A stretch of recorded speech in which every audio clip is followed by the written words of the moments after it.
Krishna did what is pleased, accept the humble obeisances. All glories to Jagat Guru Srila Prabhupada. All glories to our revered speaker for today, His Grace Srimad Mukunda Prabhu. And all glories to the Samal Vaishnavi devotees. We thank you all for being here. Today is Monday, the first day of June 2026. And it is an honor we have His Grace Srimad Mukunda Prabhu with us. Will be sharing with us the Nectarian Srimad Bhagavatam.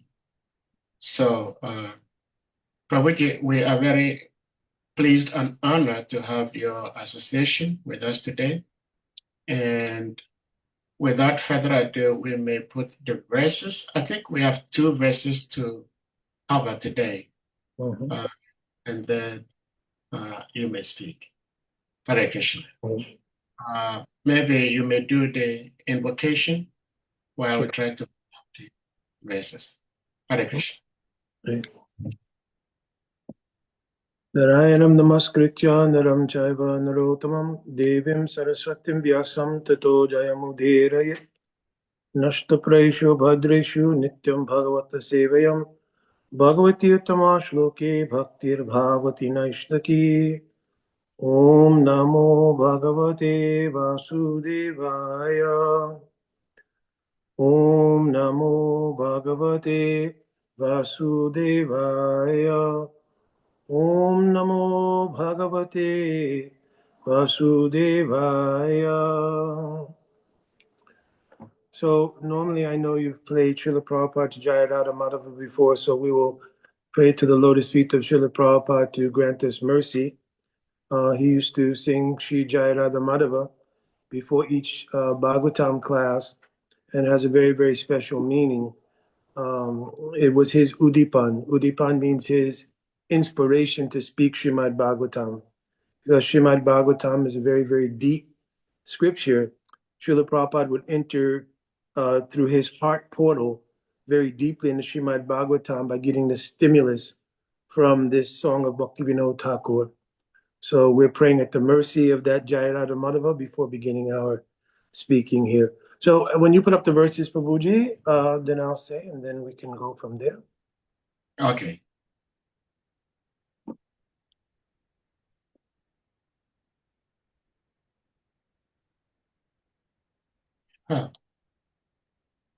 Let me see.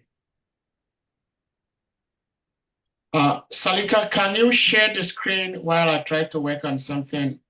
I'm having an issue here to share. I can also read the verses. I think I have them with me as well. You want me to start that? Yes, yes. All righty. So this is Srimad Bhagavatam, Canto 3, Chapter 20, verses 7 and 8. So beginning with verse 7. Yes, I'm doing that. I'm doing that. Okay. Evam ugrasravaha prishta rishivir namishanyanyahi Bhagavati arpita adhyatmas tan aha srutyam iti. Evam, thus, Ugrasrava Sut Goswami Prishta, being asked, Rishi Vihir, by the sages, Namisha Anyahi, who were assembled in the forest of Naimisha, Bhagavati, unto the Lord, Arpita, dedicated, Adhyatma, his mind, Tan, to them, Aha, said, Shrutyatam, just here, iti the Goswami Prishta, being asked, Rishi Vihir, by the sages, Namisha Anyahi, who were assembled in the forest of Naimisha, Bhagavati, unto the Lord, Arpita, dedicated, Adhyatma, his mind, Tan, to them, Aha, said, Shrutyatam, just here, iti the Goswami Prishta, being asked, Rishi Vihir, by the sages, Namisha Anyahi, who were assembled in the forest of Naimisha. There's an echo. Bhagavati, unto the Lord, Arpita, dedicated. Okay.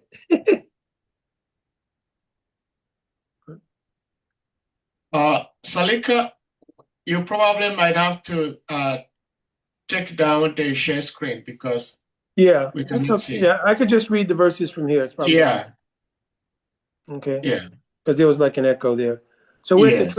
we're at the translation. Can everybody still hear me well? Yes. Okay. Yeah, Very, the echo was as a result of two systems, but it's taken care of now. Okay. all All right, right. Prabhuji. Haribol. Dandavad, Prabhuji. Hare Jai. Krishna. On being asked to speak by the great sages of Namisharanya, the son of Ramaharshan Sut Goswami, whose mind was absorbed in the transcendental pastimes of the Lord, said, "Please hear what I shall speak now." We're going on to verse number 8.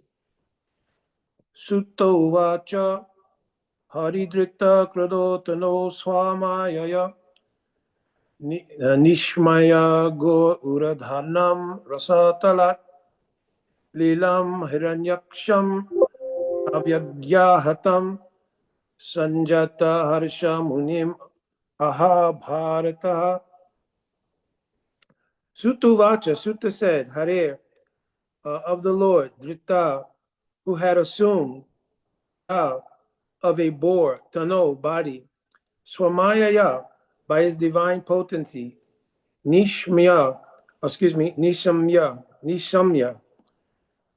having heard, Goho, of the earth, Udharanam, uplifting, Rasattalat, from the bottom of the ocean, Leelam, sport, Hiranyaksham, the demon, Hiranyaksha, Avagyaya, neglectfully, Hatam, killed, Sanjata, Harsha, being overjoyed, Munim, to the sage, Maitreya, Aha, said, Bharataha, Vidura. Translation? Sutta Goswami continued, Vidura, the descendant of Bharat, was delighted to hear the story of the Lord, who having assumed by his own divine potency, the form of a boar, had enacted the sport of lifting the earth from the bottom of the ocean and indifferently killing the demon Hiranyaksha. Vidura then spoke to the sage as follows. So Srila Prabhupada's purport. It is stated here that the Lord assumed the form of a boar by his own potency. His form was not actually the form of a conditioned soul. A conditioned soul is forced to accept a particular type of body by higher authority of material laws. But here, it is clearly said that the Lord was not forced to accept the form of a boar by the external power. In Bhagavad Gita, the same fact is confirmed. When the Lord descends to this earth, he assumes a form by his own internal potency. The form of the Lord, therefore, can never consist of material energy. The Mayavad version that when Brahman assumes the form is accepted from Maya is not acceptable. Because although Maya is superior to the conditioned soul, she is not superior to the Supreme Personality of Godhead. She is under the control of the Supreme Godhead. As confirmed in Bhagavad Gita, Maya is under his superintendence. Maya cannot overcome the Lord. The Mayavad idea that the living entity is the supreme absolute truth, but has become covered by Maya is invalid, because Maya cannot be so great that it can cover the supreme. The covering capacity can be employed on the part and parcel of Brahman, not on the supreme Brahman. Shri Guru Ganadas Swananda Datta Karinaya Kasindu Vrindavana Sinavatara Prasida Sirada Pranaya Prachara Ajana Lambito Bujo Kanakavadato Sankirtanai Kapitaro Kamlai Taksho Vishwambaro Dvijoyo Yugadama Palo Bande Jagapya Karo Karuna Avataro Ananda Lilamaya Vigraya Himam Devachtabi Sundaraya Tasmai Mahaprema Rashapadaya Shri Chaitanya Chandra Namo Namaste Kasturi Latale Sokram Karanam Kankanam Sateju Sarakankanam Sarahariyan Chandanam Chulalitam Kanta Muktavali Rajastrio Parivesito Vijayate Gopala Chudamani He Shisham Sundara Shikar Shekara Smiraha Srimili Manohara Radikarasika Mama Kripaniri Supriya Charana Kinkarim Kuru Tavai Vasmi Najivami Twayavina Iti Vigyayra Detam Naimam Charanantikam Yat Kinkreshu Vasa Kaluka Kavani Nitaparasha Purusha Sakandamali Tashikadara Sanidev Sabanujas, Tatkeli Kunja Bhavanangana Mahajani Shama. Bhajami Radha Ravinda Netram Smarami Radha Madhura Smitasyam. Vadhami Radha Karuna Parajam Tato Monastigati Nakapi. Pakita Vihino Yaparada Lakshay Shiptascha Kamari Tarangamaje.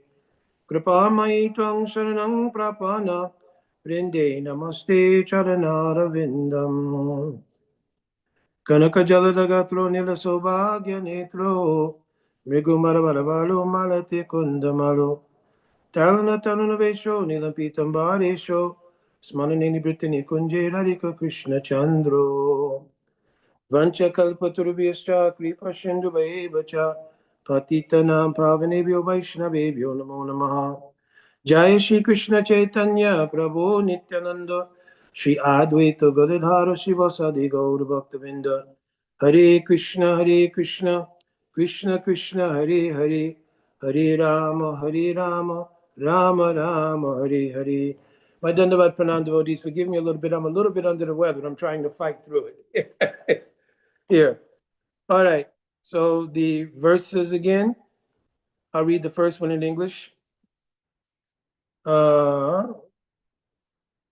Let's see, let me get back here. On being asked to speak, the great sages of Namasharanya, the son of Brahmaharsan, Sutta Goswami, whose mind was absorbed in the transcendental pastimes of the Lord, said, "Please hear what I shall speak now." Sutta Goswami continued, Vidura, the descendant of Bharat, was delighted to hear the story of the Lord. Having assumed by his own divine potency the form of a boar, had enacted the sport of lifting the earth from the bottom of the ocean and indifferently killing the demon Hiranyaksha, Vidura then spoke to the sage as follows. So essentially, the structure of Srimad Bhagavatam is really, really important because if we understand the context of the flow of Srimad Bhagavatam, then it's very easy to keep track of what's being spoken. Bhagavatam is spoken in 10 different categories.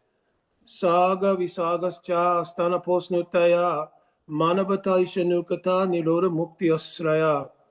So here it's saying that the first thing that's spoken about is normally the creation. The second thing will be the secondary creation by Brahma, how Brahma engineers the creation. The third thing, Saga Visagascha Stana, how the Lord himself is the maintainer of the creation because it's his own creation. Actually, many times the jiva thinks that the material world is created for the jivas. Actually not. It is called Sristi Lila. Sristi Lila means it is one Lila of Bhagavan, which is designed for his own pleasure. One byproduct is that it is a place where those jivas who have not yet developed love for God, they can work out through their karmic iterations one after another till they come to the platform in which their constitutional position is being the Das of Krishna, and then more than that, the lover of God can manifest. So stana, posen. Posen means the Lord's protection and nourishment of the creation. Utta means the impetus for the creation itself, which is the Lord's own desire. Manavata Ishanukata, which is what's happening here. In each Manavata, there are 14 Manus in each day of Brahma. In each of those Manavatas, there are so many pastimes that are performed by the Lord. So Manavata Isha means Bhagavan Anukata. Can you recite the activities of those various incarnations in those different Manus? Manavata Isha Nirod. A person who successfully hears the Harikatha related to Bhagavan and his Leela should develop the mood of servitude and ultimately a particular relationship with the Lord, which would wind up their dealings with the material world. This is called Nirod. Mukti.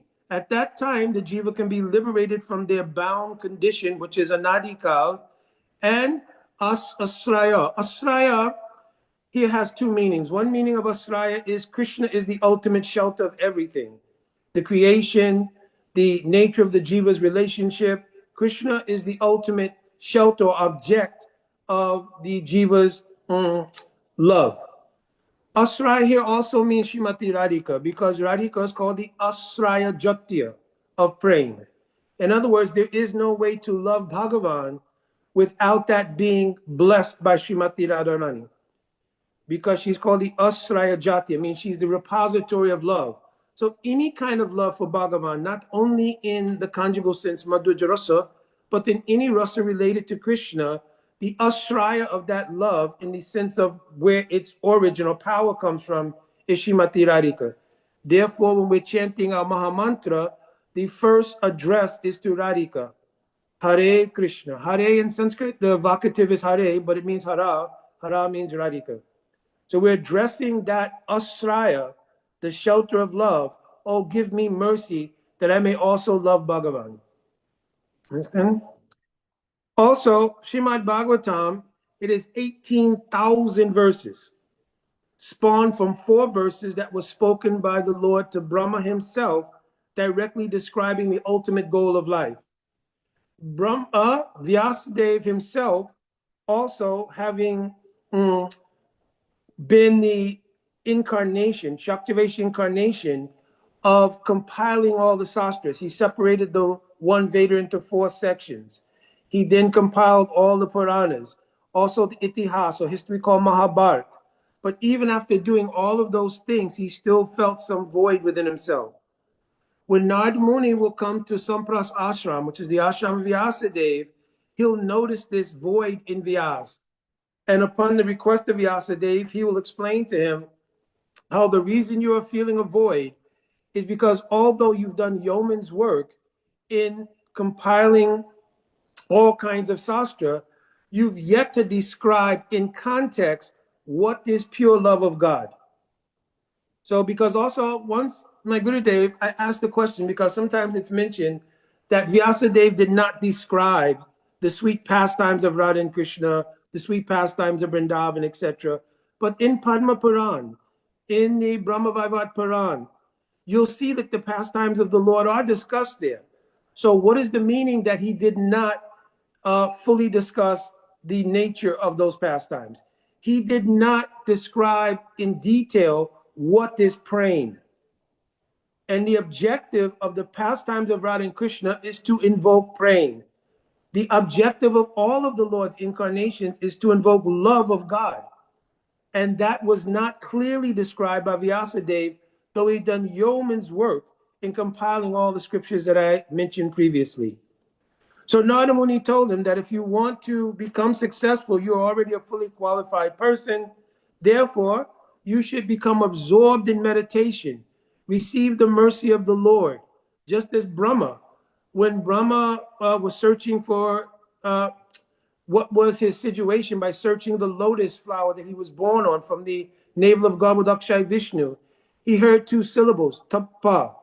It's the 16th and the 21st syllables of the Sanskrit alphabet. And he understood that word tapa, which normally we translate as austerity, but he understood it to mean saranagati. Saranagati means surrender. So he surrendered his own search to try to find out his existence. He sat down in meditation. And when he sat down in meditation, cultivating bhakti yoga, when he became mature, at that time, Dibya Saraswati, she blessed him by giving Gopal mantra. From that Gopal mantra, he realized Kam Gayatri through the flute of Krishna. Then he became fully self-realized, including how to do his service of doing the creation. In the same way, Vyasadeva also sat down in deep meditation. Though he had done all of these works that he had compiled previously, he sat down in deep meditation. Bhakti yogena manasi samyak pratile amane apashat purusham purnam mayayam upasritam. The result of his deep meditation was that apashat purusham purnam. He saw then everything in context. It is not just a matter of seeing the darshan of the Lord, whether it be Narayan, Ramachandra, Sri Radha Krishna, etc. It's not just the darshan of the Lord, but it's how to develop love for the Lord. So when Vyasadeva, in his meditation, had this epiphany, he then started to write Srimad Bhagavatam. The very first verse he writes in Bhagavatam, Janmadhyasya anvayaritarcha sartisu abhigyasarat. He begins by saying that the ultimate goal of all life, of everything, Janmadhyasya yataha, that person from whom everything has come, to develop love for that person is the ultimate goal of life.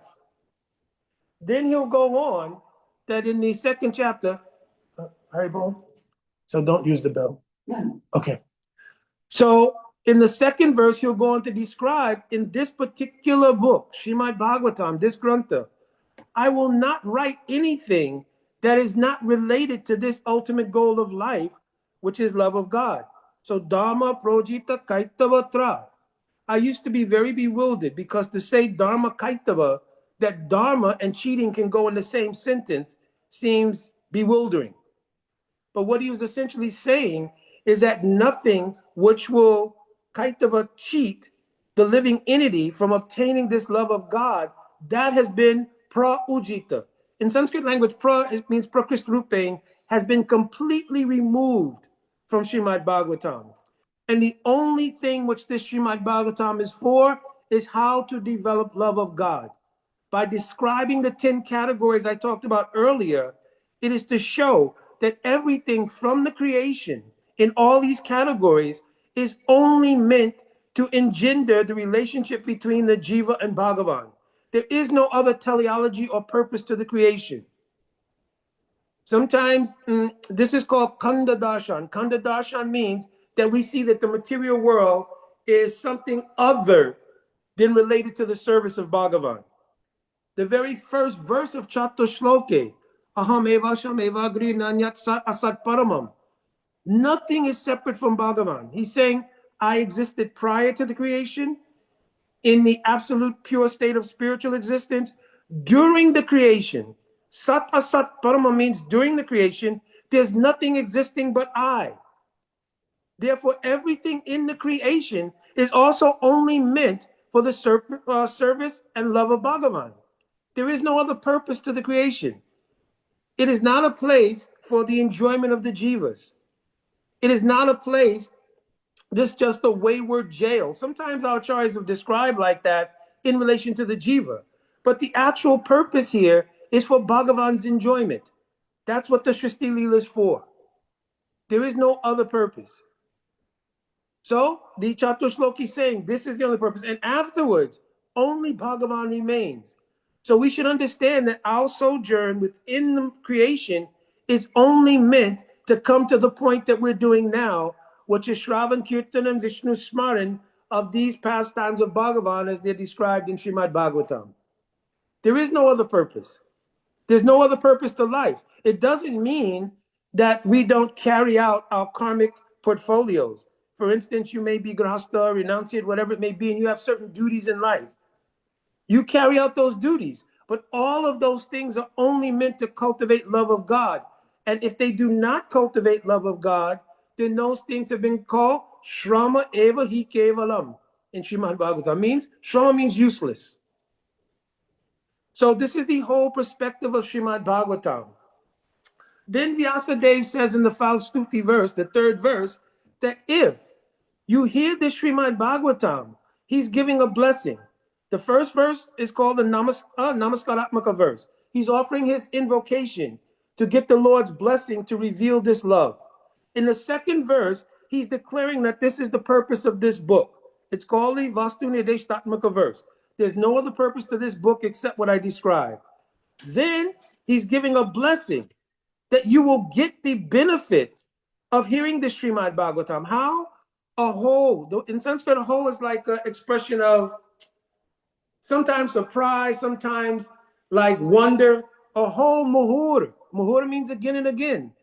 Rasika bhuvi bhavukaha. Those kind of sadhus like Sukdev Goswami who spoke this Bhagavatam to Maharaj Parikshit, those kind of sadhus will continuously roam the earth. And his blessing is that you'll meet such a sadhu and hear Srimad Bhagavatam. You understand? That's the Falstuti verse he's giving. Oh, if you'll meet a sadhu and you'll hear Srimad Bhagavatam and get the gist of what is this praying, oh, then your life becomes successful. Understand? Now, one thing amazing happens also, before I go on with describing directly this verse. One thing happens is that as Vyasadeva is narrating through all of the categories of Bhagavatam, And he's also dealing with all of the different elements of how to develop love. Because in Ajamil Upakya, means the teachings of Ajamil, he talks about the glories of the holy name. In Narasingha Prahlad Charit, and also in this pastime of the killing of Hiranyaksha, then the next, the Ravan and Kumbhakarna, after Shishupal and Dantavakra, if you don't catch in the teaching of the killing of Hiranyaksha and Hiranyakasipu what is love, you won't be able to understand it in the 10th canto. Let me go into that a little bit before we go on. The pastime of the story of the cursing of Jai and Vijay by the 4 Kumaras is the first instructions after he's declared in his first verse what is love of God. He's showing in this pastime what is the nature of love.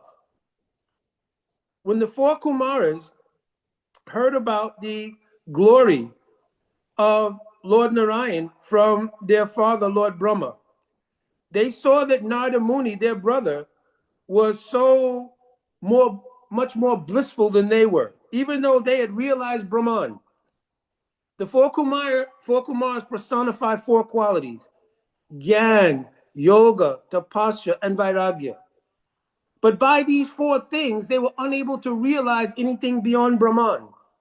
But when they saw Narada Muni and the ecstasy of bhakti present in Narada Muni, they went to Lord Brahma and said, "Oh, Father, how is it that our younger brother, the nature of his bliss is so much greater than ours, yet we accepted all of the qualities which are very important for becoming renounced from this world, for developing Gyan in this world, for practicing Yoga Siddhi. We did all these things. Why we're not realizing that kind of bliss?" So then Brahma told them about the glories of Lord Narayan. So immediately upon hearing those glories and being qualified souls, they immediately went to Vaikuntha. And passing through all of the first 6 gates of Vaikuntha, they came to the 7th gate where they met Jai and Vijay. Upon meeting Jai and Vijay, they were blocked from entering into Vaikuntha. Actually, Jiva Goswami Pad in Kram Samdaba, he mentions they began to breach the gate, and that's when they were stopped. So he, particularly in Kram Samdaba, brings up why Jai and Vijay stopped them. But anyway, when they were stopped, they felt, how is it possible that in Vaikuntha there could be any discord? So we know the story, I'm not going to go into it in detail, that they then pronounced the curse to Jai and Vijay. But here's where the lesson about what is love takes place.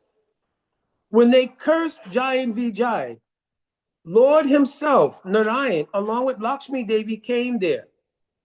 And when they got down from the back of Garuda, and when the fragrance of Vaikuntha passed over his lotus feet and the tulsi, the aroma of tulsi flowers, entered the nostrils of the Kumars, they immediately felt the bliss they had never felt in their Brahman realization. But in that state, the Lord began to speak to him, and he told him, Etau tau prasadhao mayam, Jai Vijay evacha.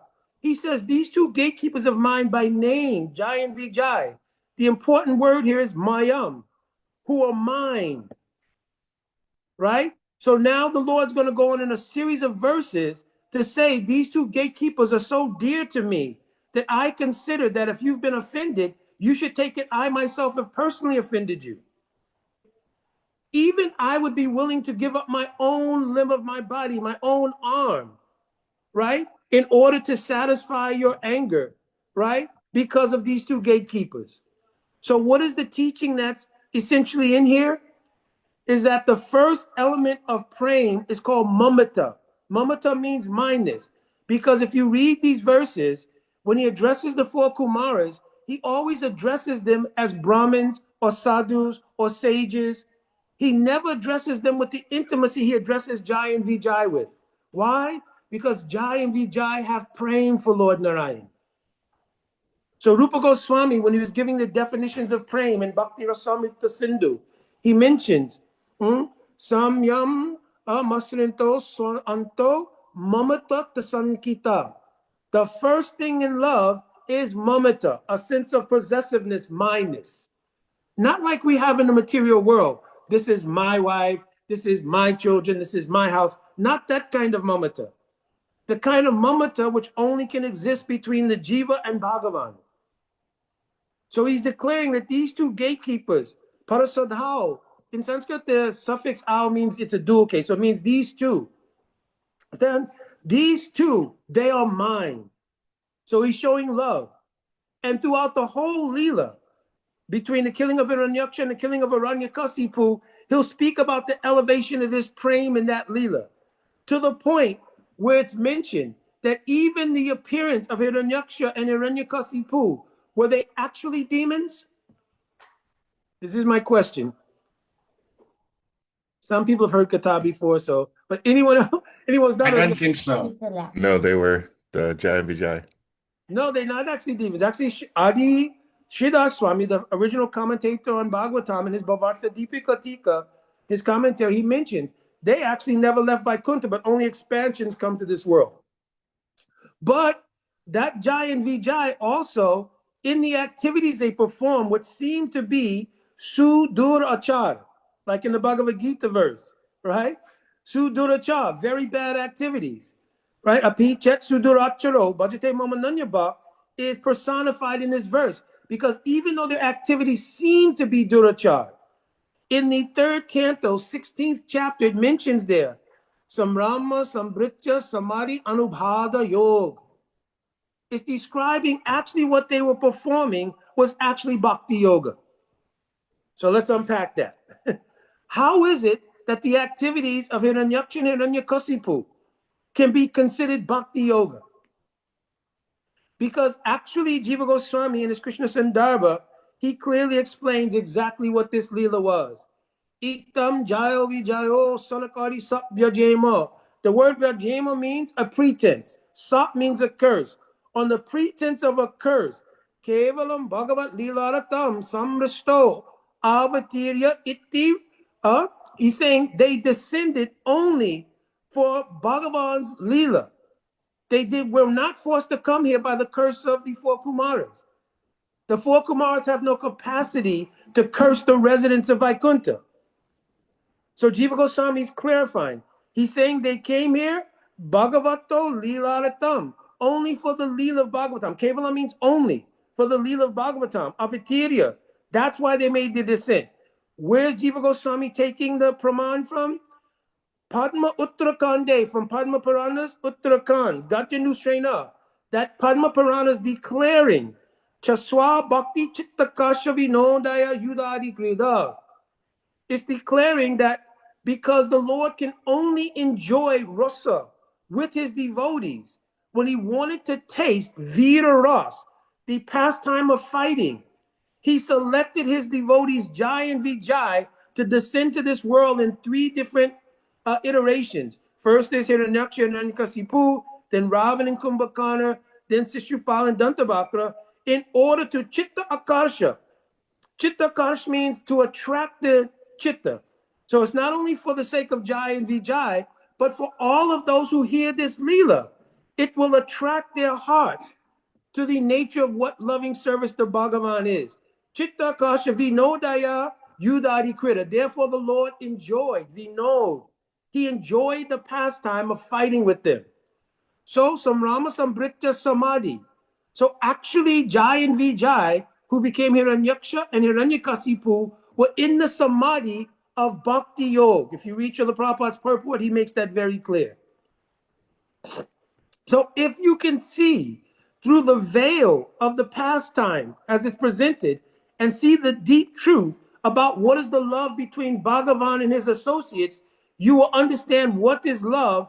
Therefore, when you get to the Ras Panchadhyaya in the 10th canto, you'll have some real understanding what is love before you try to broach going into what is love in the 10th canto of Bhagavatam. Because of this, Srila Bhaktisiddhanta Saraswati Thakur, he used to recite Narasingha Prahlad Charit and this pastime of Hiranyaksha even at Radha Kund. Sometimes the Radha Kund Babajis, and don't mistake here, I'm not condemning all Babajis, because Gorpshalas Babaji, Jagannath Das Babaji, they're also part of our parampara. We're saying in general, the idea of many Babajis there is that only highest class of Ras Katha should be spoken. But Bhaktisiddhanta Saraswati Thakur was proving, if you don't understand this Leela, like Maitreya described to Vidura, How will you understand what is love in the Dasamaskanda 10th Canto Bhagavatam? You will not. Also, Chaitanya Mahaprabhu, when he used to go to Tota Gopinath temple in Puri, every day Gadadhar Pandit used to speak this charit, Dhruva charit and this charit. And from speaking that, Mahaprabhu's love and his nourishment in the mood of Radhika would be so enlivened, so stimulated. So how much love is embedded in this Leela? So here in our verse, coming back to our verse here, now Vidura is expressing great appreciation to Maitreya Rishi that you've spoken this pastime. And from this, prior to this, when Uddhavji was leaving Krishna, when he was at Prabhas, it was the end of Krishna's Leela. It's called the Mosala Leela.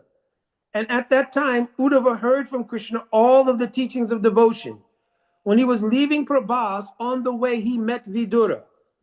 Speaking to Vidura, he told him about the disappearance pastime, Mosala Leela, of Krishna. And he also gave him the essential teachings of Krishna related to Braj at that time. But because Krishna had given an instruction to Uddhav, I want you, after leaving Prabhas, to go to Barakrik Ashram where Nara Narayan Rishi are there. So why would the Lord send Uddhava to the place of Nara Narayan Rishi? I'm asking.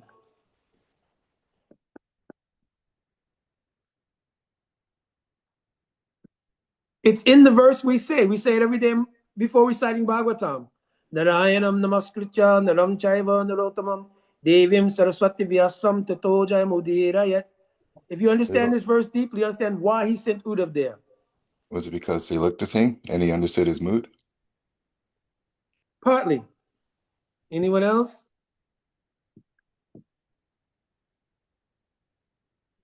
For continuous association.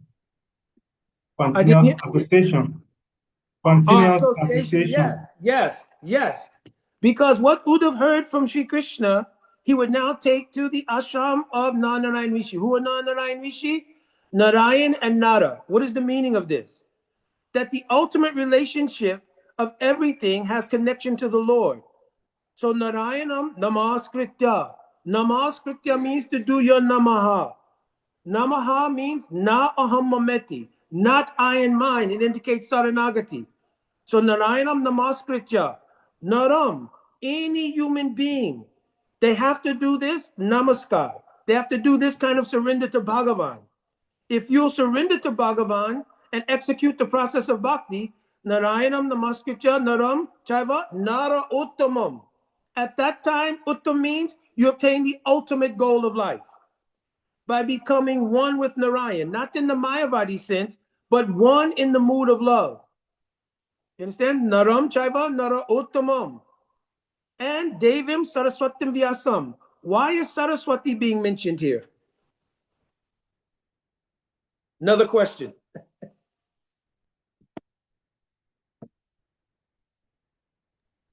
I was mentioned saying earlier, that, I gave a hint. We need to be aware of what we're doing. So Saraswati represents knowledge. So we should know what to do and how to do it. That's very good. speculation. Very good. This Saraswati is being spoken of in this verse, however, is not Saraswati, the goddess of learning in the material world. This is Divya Saraswati, the Shakti of Bhagavan. Another name for her is Vak Devi.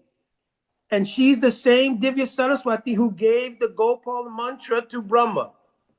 So from that Saraswati, we also receive the divine mantra.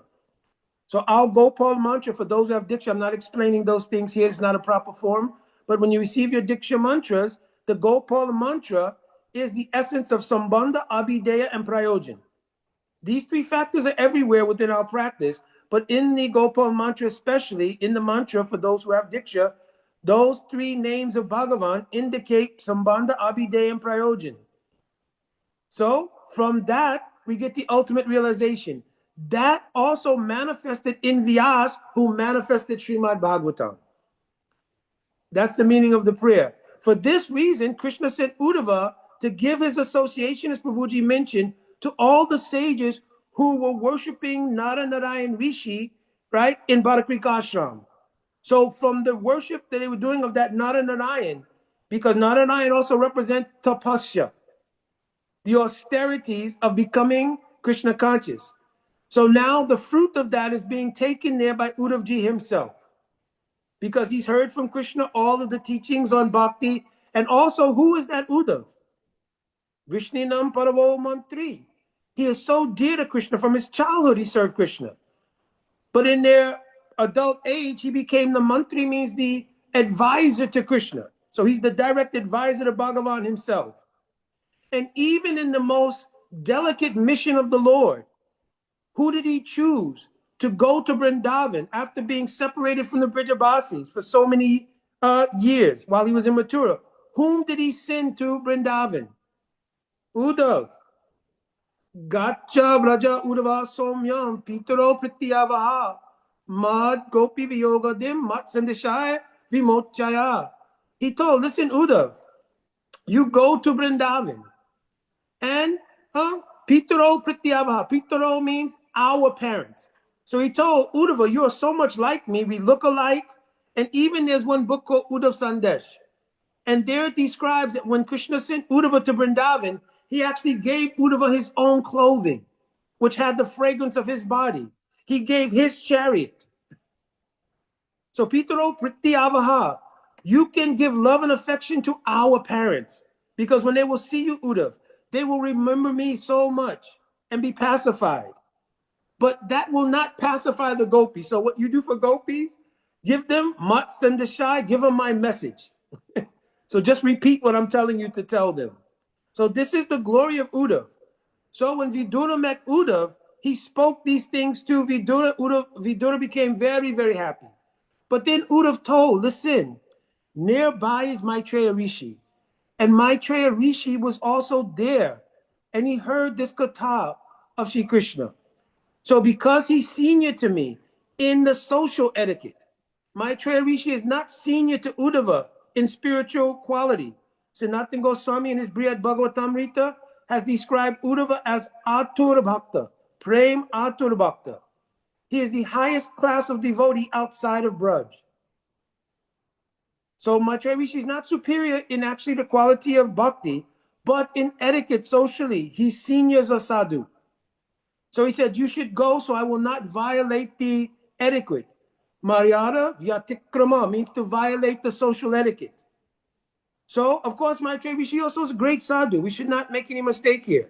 So when he went to Maitreya Rishi, then Maitreya Rishi also began describing to him, beginning with the creation.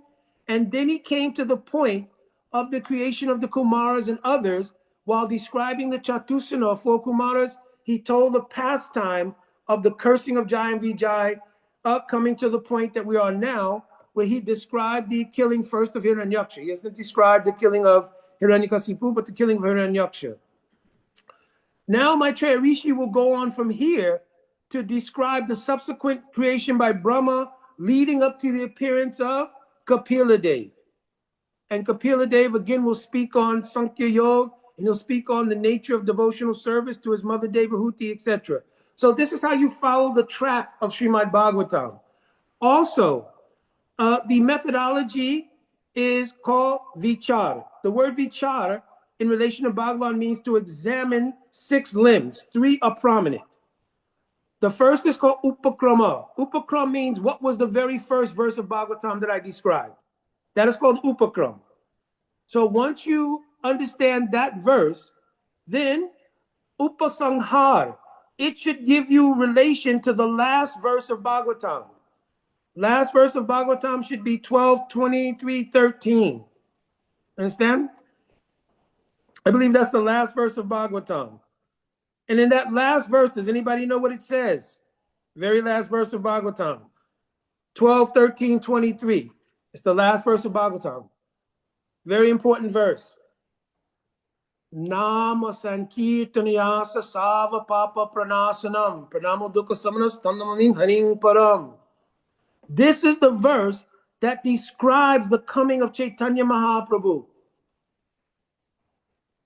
When Vyasadeva was reciting, and hence also Sutta Goswami was describing to the sages at Namasaranya, Bhagavatam, when they came to the 11th canto, all of the instructions of how to practice bhakti were given, both by Krishna himself to Uddhav, but also by the Navayogindras to Maharaj Nimi.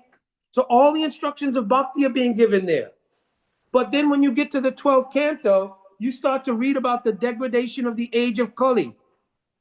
So now Vyasadeva, he's thinking, wait, so even though the ultimate goal of life has been given, even though the methodology for how to obtain it has been given, in the nature of this Kali Yuga, how will it happen? This age is so degraded. There are so many unhealthy features for the practice of bhakti in this age of Kali. How will it happen? And then he had the epiphany. Nama Sankirtaniyasa Sava Papa Pranasanam. So he said, in this coming Kali Yuga, which will come right after this Dwapara Yuga, the appearance of Krishna, there will be an amazing thing that happens.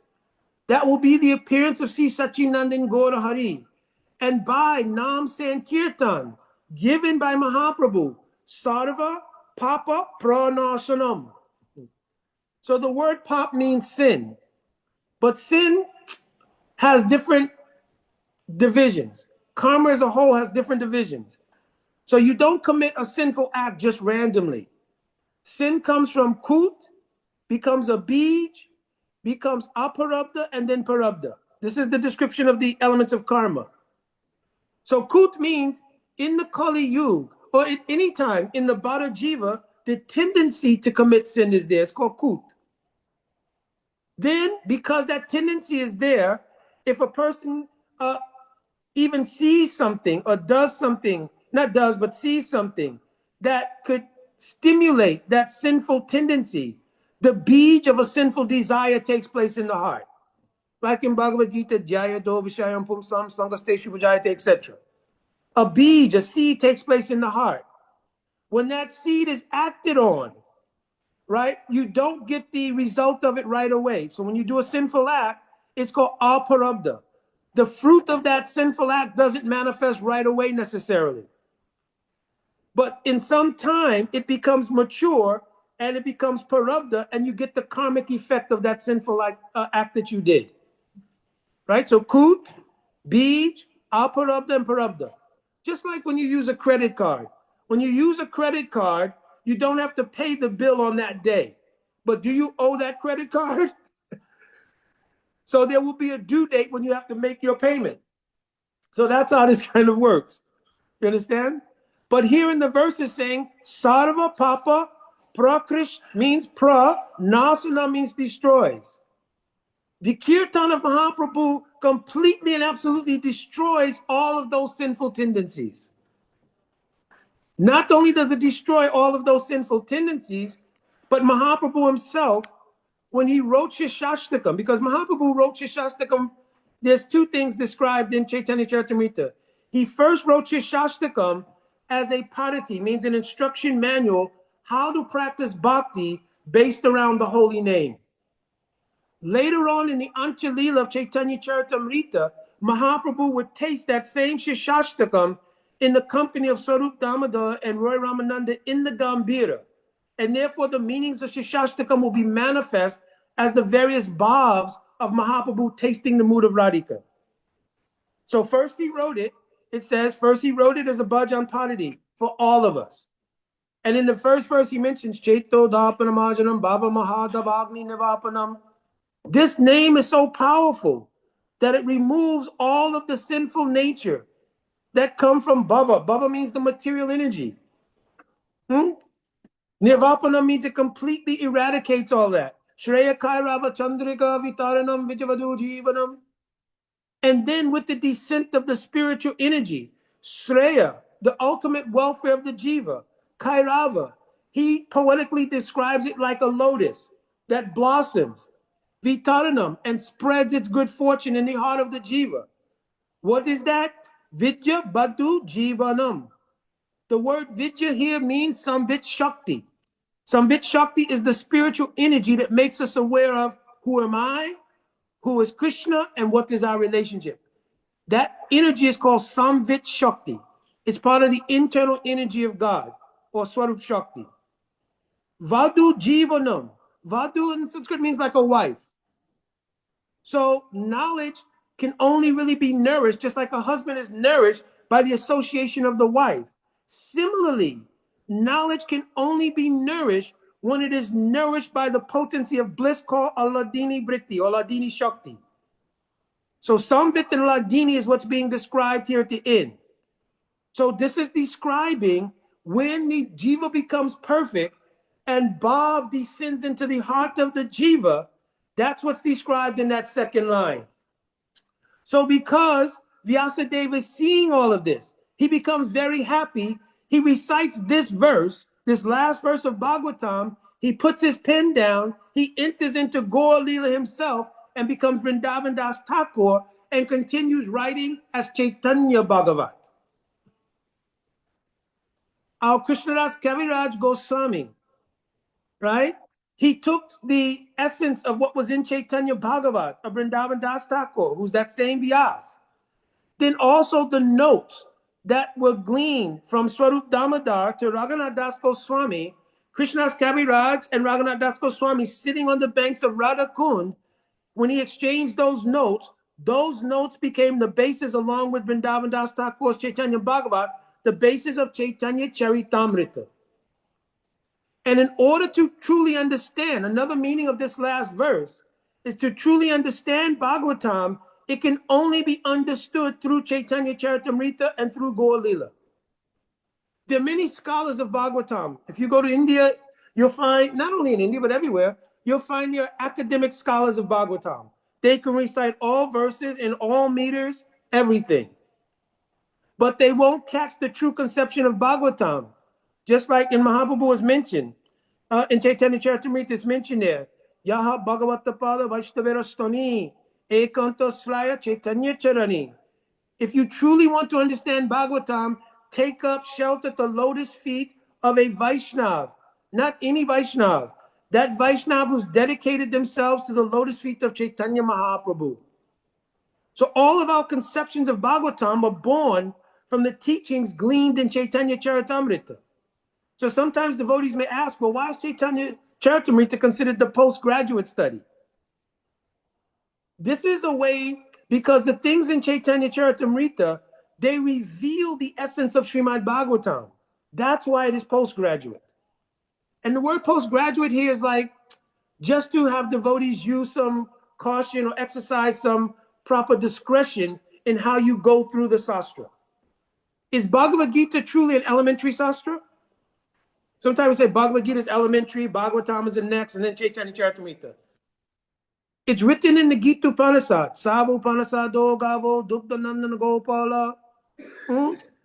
Aparta Vatsa Sudhir Bhokta Dukta Gita Amritam Mahat.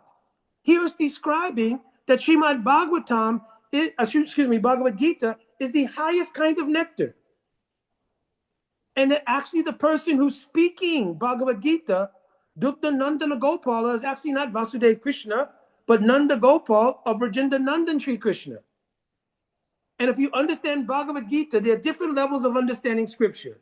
5 different levels. Vishwanath Chakravarti Thakur has given this. One is called Samanyan Upakyan. Upakyan means ordinary understanding for the general jiva.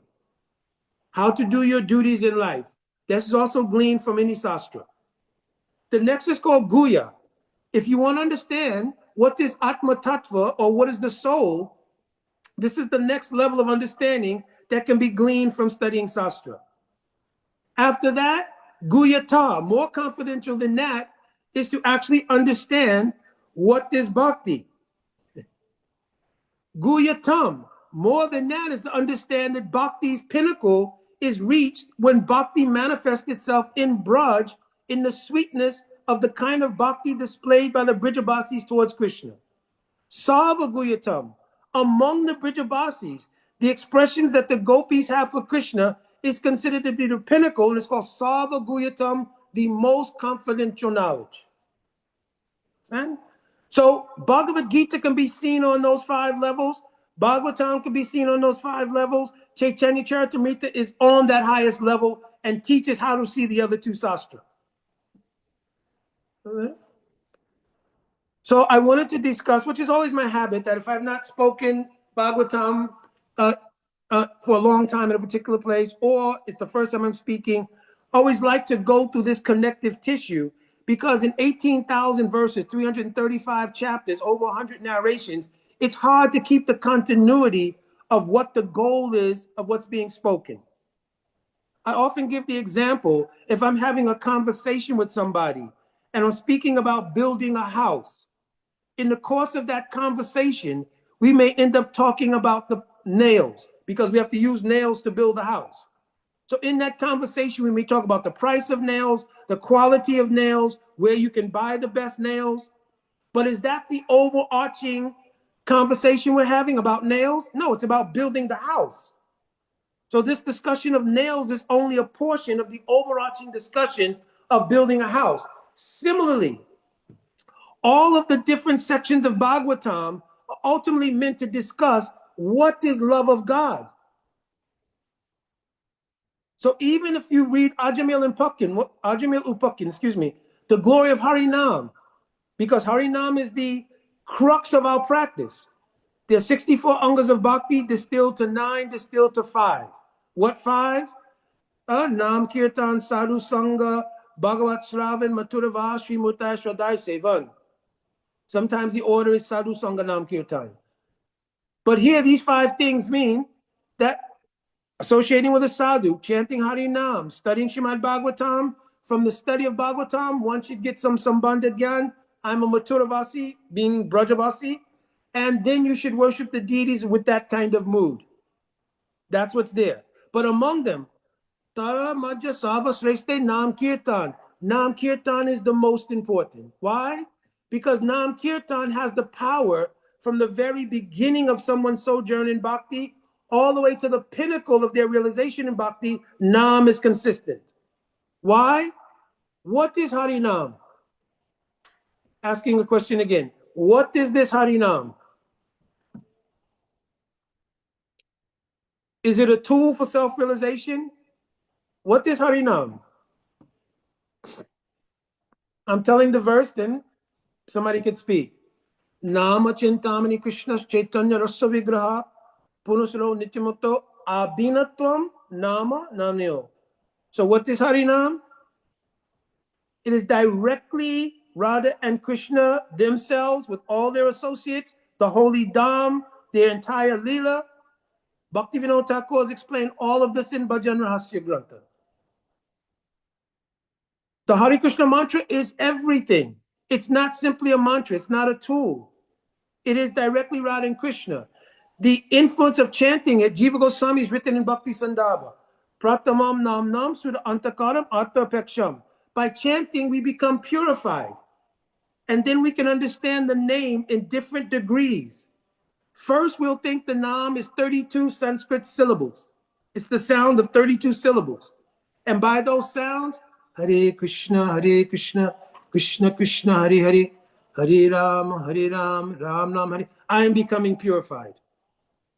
When we become a little purified, we understand those 32 syllables as the 16 names. Hare, Krishna, and Rama spread out through the mantra as 16 names. And we associate those names directly with the forms of Radha and Krishna, like on the altar in our temple. When we become more mature, we understand the influence of this Nam is giving prem. And the model of that prem is Radha and Krishna as a pair. So you see the name is 8 yugal, means 8 pairs. Because Radha and Krishna, you never desire to see them separated. When more maturity comes, you understand the height of that love, which makes them a pair, has created a situation. Radha Krishna Vikriti, Radha Pranaya Vikriti, Ladini Shakti Asmat in the Ali Leela of Chaitanya Charitamrita. That same prem has undergone Vikriti, means a transformation.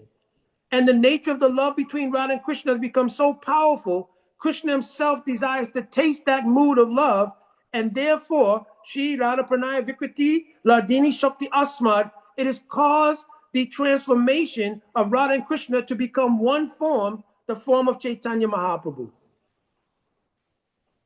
This is the power in this name. This name is non-different also from Srimad Bhagavatam. Tuya Bhagavata Krishna Vibhu Sabasrai, Prati shloke, prati akshare, non artakai. Bhagavatam is not different. The holy name is different. This is all one Advaya Gyan Paratattva, one reality that we're being exposed to. And I mentioned in the verse, on Narayana Namaskritya, the goal of the jiva is to become one in love with these things. So the practice we're doing of hearing Bhagavatam, chanting Harinam, chanting Diksha mantras, doing seva, it is one reality which the jiva should become one with.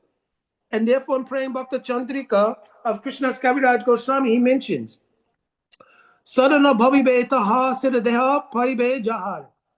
When you will practice with this kind of understanding, what you're practicing will actually become your perfection. When you connect the dots, when you synthesize these things, what you're practicing now becomes the actual perfection. So the deities that you are worshiping on the altar, are they different from Radha and Krishna? Or is our realization insufficient to realize that? Is the holy name different from Radha and Krishna? Or is our inability to realize it the issue? Is Srimad Bhagavatam different from Krishna? I just quoted the verse, no. But we're reading it like it's a book. When we chant our mantras, are the mantras different from the objective of the mantra? They are not. So we're growing in incremental stages through Shraddha, then Sadhu Sangha, then learning bhajan practice from a sadhu, then the Kriya Shakti of our practice mixed with the Kripa Shakti of Bhagavan, his mercy allows us to remove the obstacles or anarthas. When the anarthas are moved, Nishchalaha Yasha Iti Nishta, then our consciousness becomes steady. There's not that fluctuation back and forth between material and spiritual. When your chitta or your consciousness is steady, then when you read Bhagavatam, when you chant Harinam, when you're in the kirtan, a ruchi comes in your heart. This stage is called ruchi. First, the ruchi will be in the practice itself. Then when it becomes mature, it becomes an unquenchable thirst to get the objective of the practice. That stage is called asakti. In the stage of asakti, your mood is do or die. Kabe habe bolo se dinamor. Palyadasi kori lalito sundari. You understand? All these kind of bhajans sung by acharyas then become your longing, your prayer, your expression of intense desire. Oh, please, Lord. I don't want to just be free from the material world. Nadanam, nadanam, nasundarim. I don't even want liberation. In that prayer, Mahaprabhu was saying, Janma Janma Isri Bhavatat Bhakti Hoitiki Twai. I don't even want liberation. I only want your pure bhakti. When that mood comes in the heart of the practitioner in a deep way, it's called asakti. Then Gurudev, Mahaprabhu, Radha and Krishna take mercy on that jiva and they send the spiritual shakti down and imbue the heart of that person with that spiritual shakti. This is described by Rupa Goswami and Bhakti Rasmita Sindhu. Sudha Sattva Viseshatma Prema Suryangsa Samyabha Ruchi Bish Chittamasanya Kriso Bhavuchate. At that time, the internal energy Swarup Shakti takes over the functions of the chitta. Avibhuya Manovito Vajayate Tatsarupatam. At that time, the clear vision of your own spiritual identity, your relation to Krishna, and everything in relation to that becomes clearly manifest in your heart. But because you still have a material body at that point, or at least a transcendental body that's been transcendentalized by practice, right? You're only awaiting to the end of this body to realize your actual substantive spiritual body, which will manifest in wherever Krishna is performing his Leela within the particular universes. You understand? In the meantime, you go on practicing like you've been practicing, but with realization. Rupa Goswami described this, Seva Sadika Rupena, Siddha Rupena Chatrahi. In your internal understanding, realization, you're practicing as a siddha. Externally, you should still practice as a sadhaka. I will wake up during Brahma Muhurta. I will do Mangalarti. I will chant my Harinam, fixed number of rounds. I will chant my Diksha mantras according to the time of day with understanding. I will do Takaji Seva, cooking, cleaning, etc., etc. All the things of sadhaka of us, means the stage of being a sadhaka. When you give up this body, Narada Muni described his perfection to Vyasadeva. When he gave up his body, Prayujamani Mayitam Sudam Bhagavatim Tanu. He received a transcendental body suitable to his mood of service. The word Prayuj in Sanskrit means, pra means, I already mentioned, completely. Yuj is like the word yoga. It means to completely bond with something. So his heart, or soul rather, became one with Swarup Shakti in a spiritual body suitable to his service. Prayujamani Maitam Sudam Bhagavatim Tanu. And all of his karma was finished. So there was no need of getting another material body. Understand? This is our process. This is why we read Bhagavatam. This is the purpose of Bhagavatam class. So we need to imbibe as best we can in our stage with a continual aspiration to grow this understanding. So that every time we read Bhagavatam, we want to feel like we're growing deeper and deeper and deeper. And when we chant our rounds, what we've heard in the Hare Katha of Srimad Bhagavatam should push us closer to realizing that the name and Krishna are non-different, and that our desire to love Radha and Krishna are intrinsic to what it is that we're doing. This is what is called Sambandha Gyan. So I'll conclude here.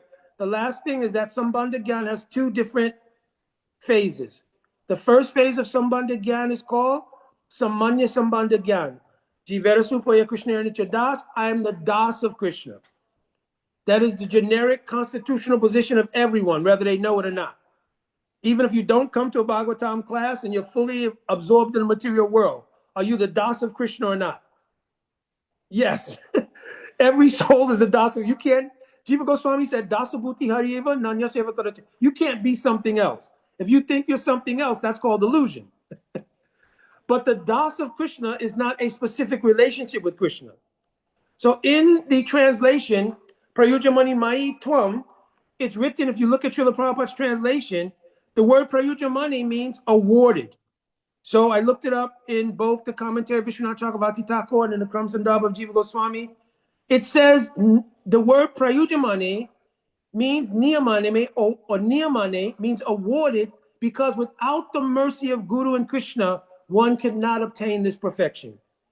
That's why we're singing every day, Yasya Prasadat, Bhagavat Prasado, etc. Right? So this should be our mood and our aspiration. I will end here. Thank you also very much to all the devotees who run this Bhagavatam class daily. I think it's a very great service.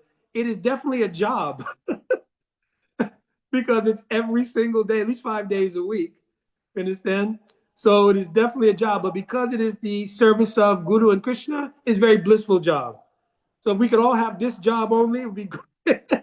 Be great. I'm retired, of course, now, so for me, also nothing but bhajan life. But yeah, this is very wonderful, and I'm always very appreciative of it.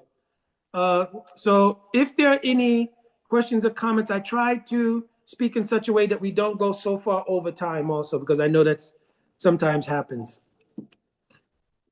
Hare Krishna. Thank you so much, Prabhuji. So beautiful. Did what is, I believe and hope that we all have enjoyed it. First, Prabhuji, it's amazing. You speak just like you read. Mm-hmm. Because your speech flows uninterruptedly, which is kind of rare. And within 1 hour, you've been able to build us a replica of Burj Khalifa. This building, which is in Dubai, is understood to be the building on this earth planet with most windows. Mm-hmm. And in that sense, you've given us so many windows to the spiritual world, and I do not know which window one may want to go through to have a peek into the spiritual world. And with that, we're also going to humbly ask for your permission that you permit the devotees to eat you up and drink you down in the form of having their queries, doubts, answered and clarified. One good thing I understand is that in the spiritual sense, 1 + 1 is 1, 1 - 1 is 1. So even though we're going to eat you up and drink you down, you're still going to be who you are. So with that being said, devotees, the floor is open to questions, comments, reflections, realizations anyone may want to ask or share. And as usual, please either indicate by using the hand emoji or your physical hand, and you'll be asked to unmute to ask your question or share your reflections. And again, if possible, only if possible, you turn on your videos so we may see your lotus faces. Hare Krishna. Shimavara Acharya Prabhu, please, you may unmute and go ahead to ask your question or share your reflections. Hare Krishna.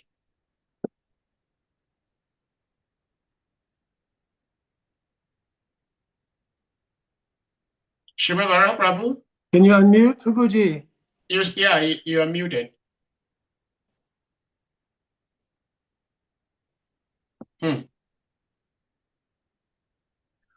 Well, it seems there is a problem there. Prabhuji, I would like to ask this question. You talked about the Gopa mantra. Okay.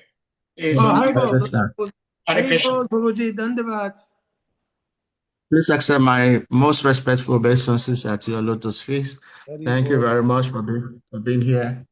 We are very glad to have your wonderful association once again and very enlivening discussions. Well, thank you very much. Like Sadif Prabhu said, so many windows opened, and we just want to know which one we want to look through. So many things are said. But I tried to pick up the when you were describing the Guya Tamam, you were describing the most confidential knowledge from the different scriptures. So there in the Bhagavad Gita, chapter 9 is entitled the most confidential knowledge, if I'm right.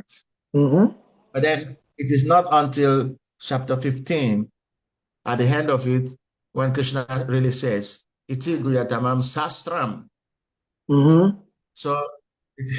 So in chapter 15, now Krishna declares that this is the most confidential part of the scriptures. And he says, now disclosed now by me. And whoever understands this will become wise, and its endeavor will know perfection. So when you're reading through chapter 9, you want to get what is that most confidential knowledge you're trying to see through. And then now when you read chapter 15, and Krishna said, now it's the time I'm disclosing to you this most confidential knowledge. And then you look back again, and you want to see, which one is it? So please, can you help us connect this dot? The Iti Guyatamam Sastram Krishna is talking about in these two different chapters, chapter 9 and chapter 15. I'm wondering why, I'm sorry, but I'm just wondering why chapter 15 is where Krishna said, this is what I'm disclosing to you the most confidential knowledge in the scriptures. But it is chapter 9 that is entitled the most confidential knowledge. So what makes the difference? So many sections, the whole of Bhagavad Gita, from Dharmaksetra, Kurukshetra, all the way to Sarva Dhamma Prityaja, etc., is absolutely all the most confidential knowledge. But in different sections, like in the 9th chapter, where he says Raja Vijay, Raja Guyam, etc., he's pointing out, oh, here, listen carefully, Arjun, something very, very prominent in the Guyatam Katha, Sarva Guyam Katha is being spoken. And again, in the 15th chapter, he may repeat same thing. Then again, in the Sarva Dhamma Parityajya, also because Saranagati is the ultimate thing, it's also the most confidential thing, because there's many confidential meanings there. So what I was describing earlier is that according to the adhikar of a listener, they will see in different levels. But once there is, by association of sadhu, the ability to perceive Sarva Guyatam Katha, then they will see that everywhere. That's where that verse, in the Gita Upanishad is coming in. Sava Upanishado Gavo Dugdanandana. Because that verse is describing that actually the whole thing from beginning to end. Partha Vatsa Sudhir Bhokta. He's taking Arjun, Vatsa means a calf, like a calf, and he's milking the most confidential subjects of his heart to Arjun. And it says, Partha Vatsa Sudhir Bhokta, Dugda Gita Amrita Mahat. Oh sadhus, drink the nectar, this most confidential nectar that was revealed. And he's talking about the whole of Bhagavad Gita here. Drink this most confidential nectar, which was revealed to Arjuna in the same way that milk is taken from a cow by bringing the calf. So Arjuna represented the calf that milked the heart of Krishna. But according to Adhikar, a person may see, the second chapter of Bhagavad Gita mostly deals with Atma Tattva. Then one section deals with karma. One section deals with Gyan. But from the vision of those who have Uttamadikar, they will see first verse to 700th verse is only Sarvaguyatam Katha. You understand? So at different times, he's bringing out the idea, this is Rajavijay Rajaguyam, next in 15th chapter, he'll bring out again. You understand? So it is like this, Prabhuji. Best I understand. Maybe other devotees also here, that they may be able to chime in with some rationale, but from what I've understood, and it was from the Bhagavad Gita Sartavashini, Vishwanath Chakravarti Thakur, where he gives that breakdown of these 5 levels. And also in 11th canto of Bhagavatam is mentioned here, Sarvabhutam Yapa said, Bhagavad Bhava Matmanaha, that for those who are like Uttam Vaishnavas, they see everything only according to their bhav, only according to their mood. Understand? But it's a very important point that we cannot jump artificially on that level. So we have to look at Sastra according to Adhikar. So we cannot jump, everything is the same, and you don't even understand what is Atma Tattva. I'm not the body. Yeah. So this is a really good question, Prabhuji. Really good question. Well, Hare Krishna. Thank you very much. There's a second part to it. Okay. Second part. So like Prabhuji, with all due respect, you are very, very shastric. And that gives that makes one to feel like, do I need to be this much knowledgeable in order to be Krishna conscious? That can make one also feel like, I'm not studying enough. I do not understand scripture this much. But then what we'll see in your example, the passage in the Bible, in the Apocalypse, I think, the last chapter, there when John had the vision of the angel, and the angel gave him the scripture, and he said, you should eat it, you swallow it. He said, take this and swallow it, eat it all up. So, and of course, in our own tradition also, the importance of imbibing the scripture, the spirit of the scripture, is also highlighted most of the time.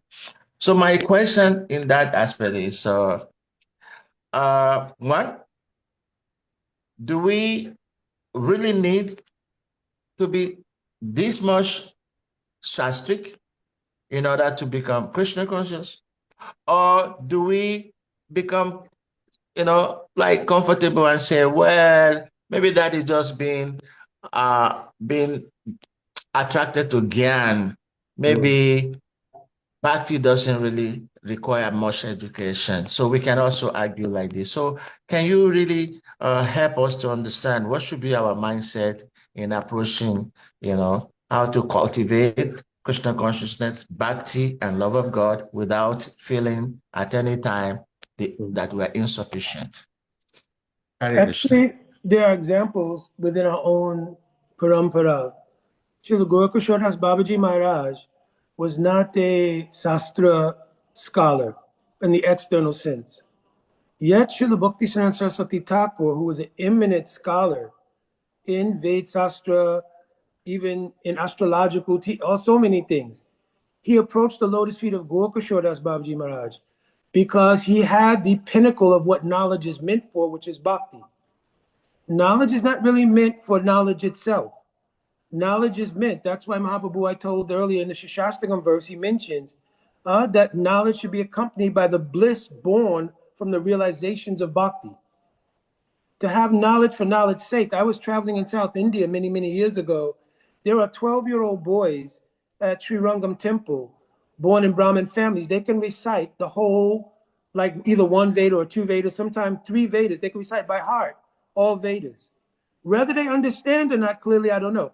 But they know all Sanskrit grammar, everything else. So it's not necessary that knowledge and bhakti are equal. You understand? But if one is doing seva, especially the service of preaching or the service of giving shelter in terms of parampara to others, to be sastravit should be important. Rupa Goswami mentioned there that there's three kinds of persons who should accept the position of accepting disciples. One is those who are Nitya Siddha, who've descended to the platform of Majjhimadikar in this world to preach. Those who become Siddha by sadhana, and they also will still operate on the platform of Majjhimadikar. Those who are Sastra Yukti Suni Punna Drida Sharayana. Those who are fixed in knowledge of Sastra and the logic and application of Sastra, and their faith has been fixed by that. Uttamadikare se Tariye Sangsar. In the practice, they are also Uttam, and they can help others Tariye Sangsar across the ocean of Sangsar.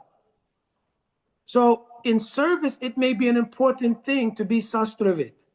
It is not a necessity for bhakti. You understand? Bhakti here meaning we should understand sastra, but it doesn't mean I have to, like you're saying, be just like so many, just like there's a verse, right? It says, Nayam Atma Pravavachena Labja Namedasa Nabhusrutena. By great intelligence, by knowing, Bahusrutena means knowing so many sastra. Nayam Atma Pravachena Labya, by being able to speak erudite on all sastra. It doesn't mean it's bhakti. You understand? Bhakti is the independent mercy of Bhagavan in the heart of a person. If a person is utilizing so much knowledge in the service of Bhagavan, Bhagavan will become pleased, Guru will become pleased, and they'll bestow their mercy. Knowledge cannot make bhakti come. Only mercy can make bhakti come. Understand? So you're right. It's not that we should not try to study Sastra, because if we don't, misconceptions may also arise. Understand? Sahajavad may also arise. Prakrita Sahajavad may arise. So we should study so we have clear conceptions of our theology, but we shouldn't think my knowledge, my amount of verses, everything, that is bhakti. Because we've seen people, they can know so many things, but then they fall away from bhakti. Understand? Thank you so much. Thank you so much, Prabhuji, for this explanation. It's so beautiful. Most of us are coming from a Christian background, and there is a lesson taught in the Bible where Lord Jesus Christ was teaching that some people are blessed with the gift of prophecy, some are gifted with teaching. So whatever someone is gifted with, then that person should use it. And so as you were speaking, I was thinking of this. I said, oh my God, Prabhuji, if Prabhuji does not speak, we have lava, volcanic eruption, and it usually erupts due to so much heat within the earth crust. And what if you do not share, at some point, probably you're going to be imploded, and we don't want any implosion. So it's so beautiful that you can share. You can share so that you create some space. You have to write your poetry book, Prabhu. You have to write your poetry book. Well, thank you so much, Prabhu. In fact, Shravana Prabhu, thank you so much for the question, because It is a possibility and a likelihood that some devotees may feel like, oh, I do not know much, I cannot speak like this, therefore I'm not a devotee. But thank you so much for the beautiful explanation. And then devotees, if anyone has something else to ask or to share. One other clarification, Prabhu. Yes.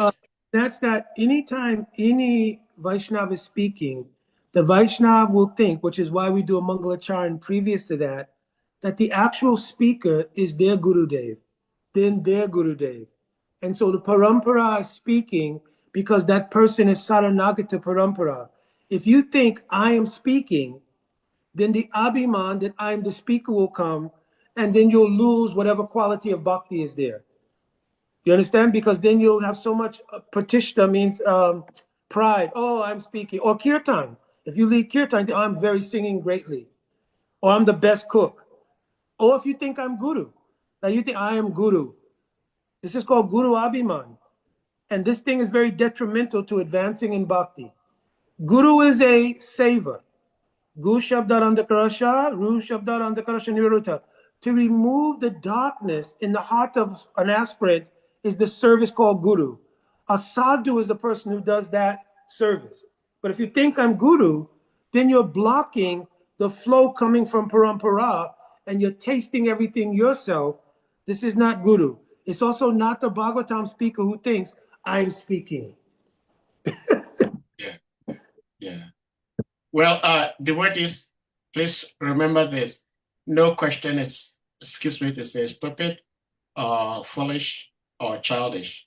Every question is very relevant and important.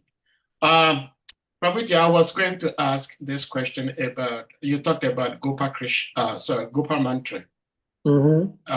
Like those who have second initiation, they chanted that mantra. I understand that this mantra actually is the mantra that the inhabitants of Siddhaloka, Brahmaloka, this is the mantra they chant. Now, I am wondering, why do they chant that mantra and not the Hare Krishna Maha Mantra? Or they chant both the Gopa mantra and the Hare Krishna mantra. Since you explained so beautifully what the Hare Krishna Maha Mantra actually means, is the root cause of everything, because it's the embodiment of Sri Radha Krishna.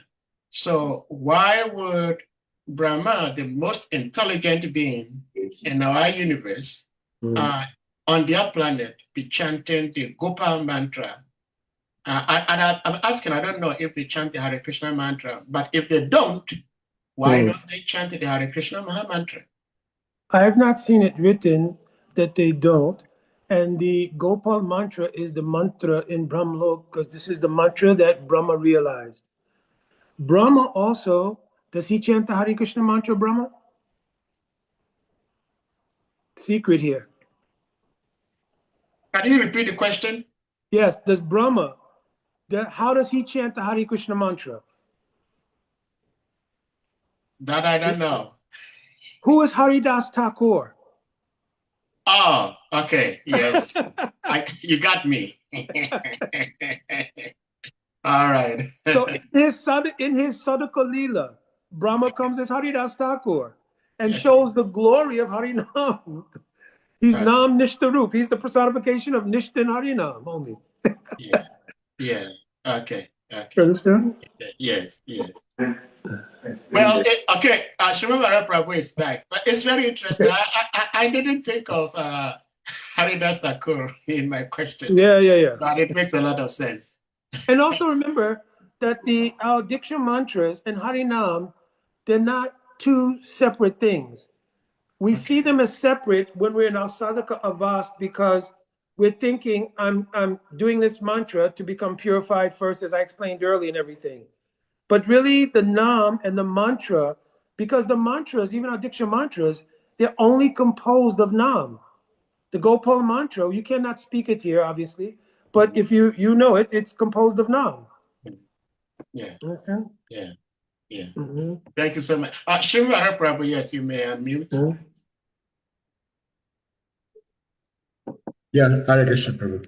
Yeah, so thank you very much for the answer to my question. Now, the question that Sadi Prabhu is asking has provoked another question in my head. One, so he said, is citing that the Gopa mantra is being chanted in Brahma Lok. But of course, we also learned that Brahma actually chants the Kama Gayatri. So Yes. I want a clarification on that. And then second one is there are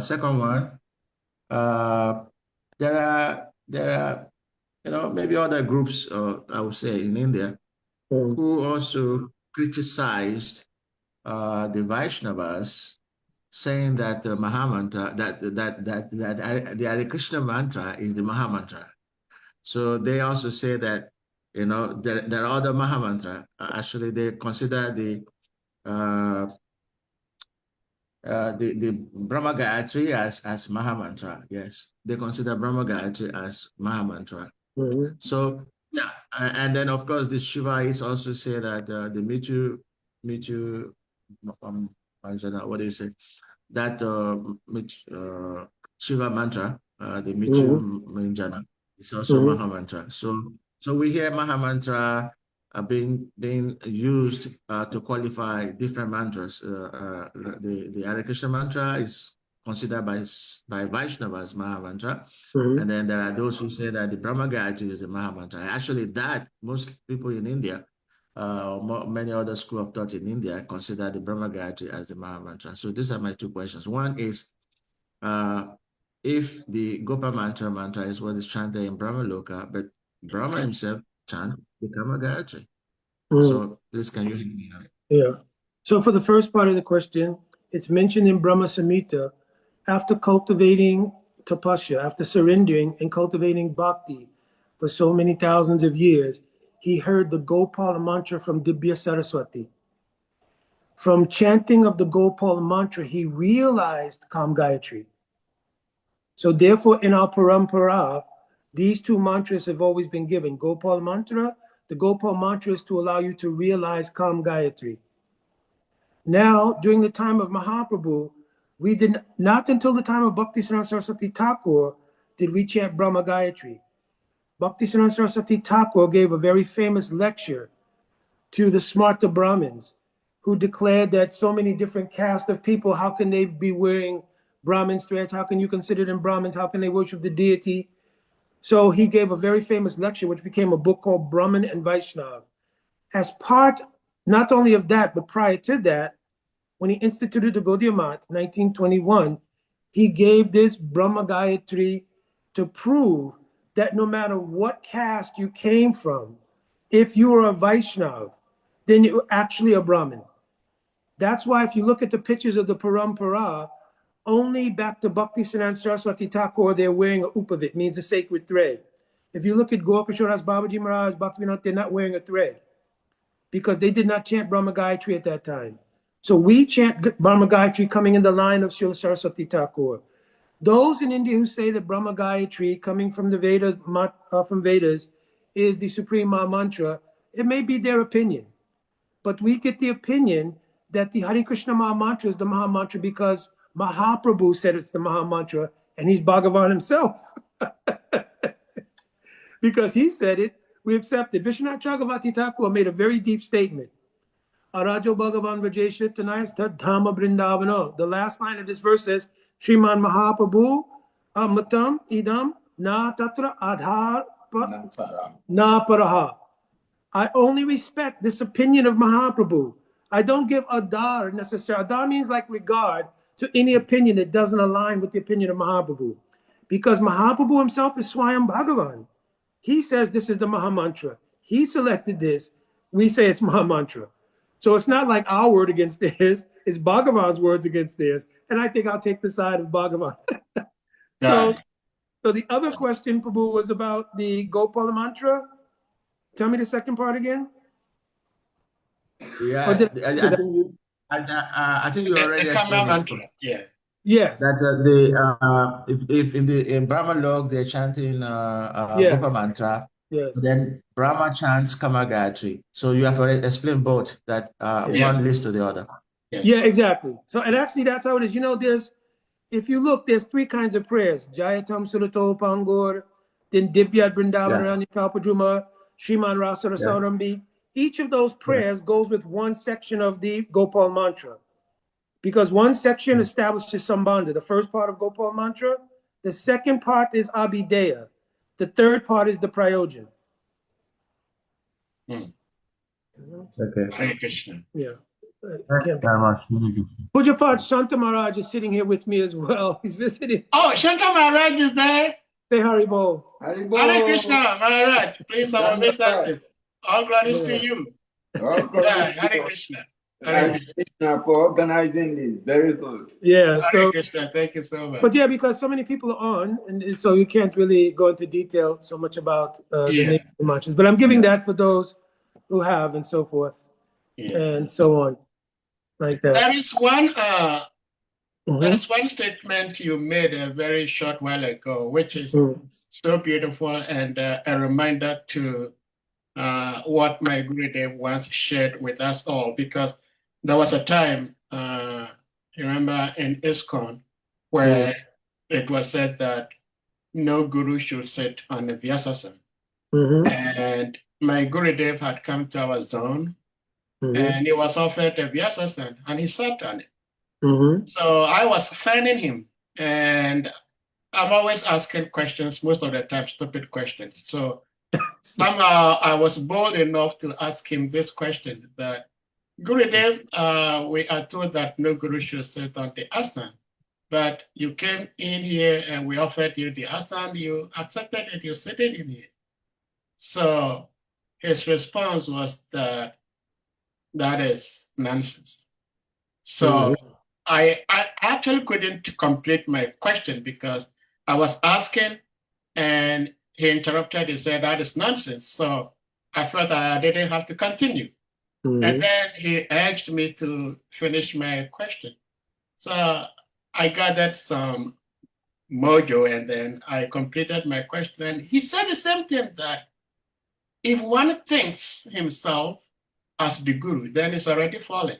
But you are there to represent and receive the offerings of the devotees, and then you pass them on to your guru. And your guru also passes them on all the way till it gets to Krishna. So it's so beautiful to hear such an affirmation from you also. Yeah, okay, go ahead. I was going to say, actually, that was so powerful because it is nonsense that they had that mentality going, because the asana represents Vyas. Yeah.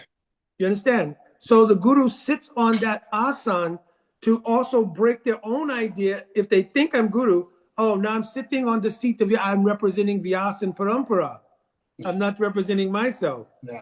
So if the guru goes, okay, I am so high, so humble, I'm not going to sit there, I'll sit somewhere.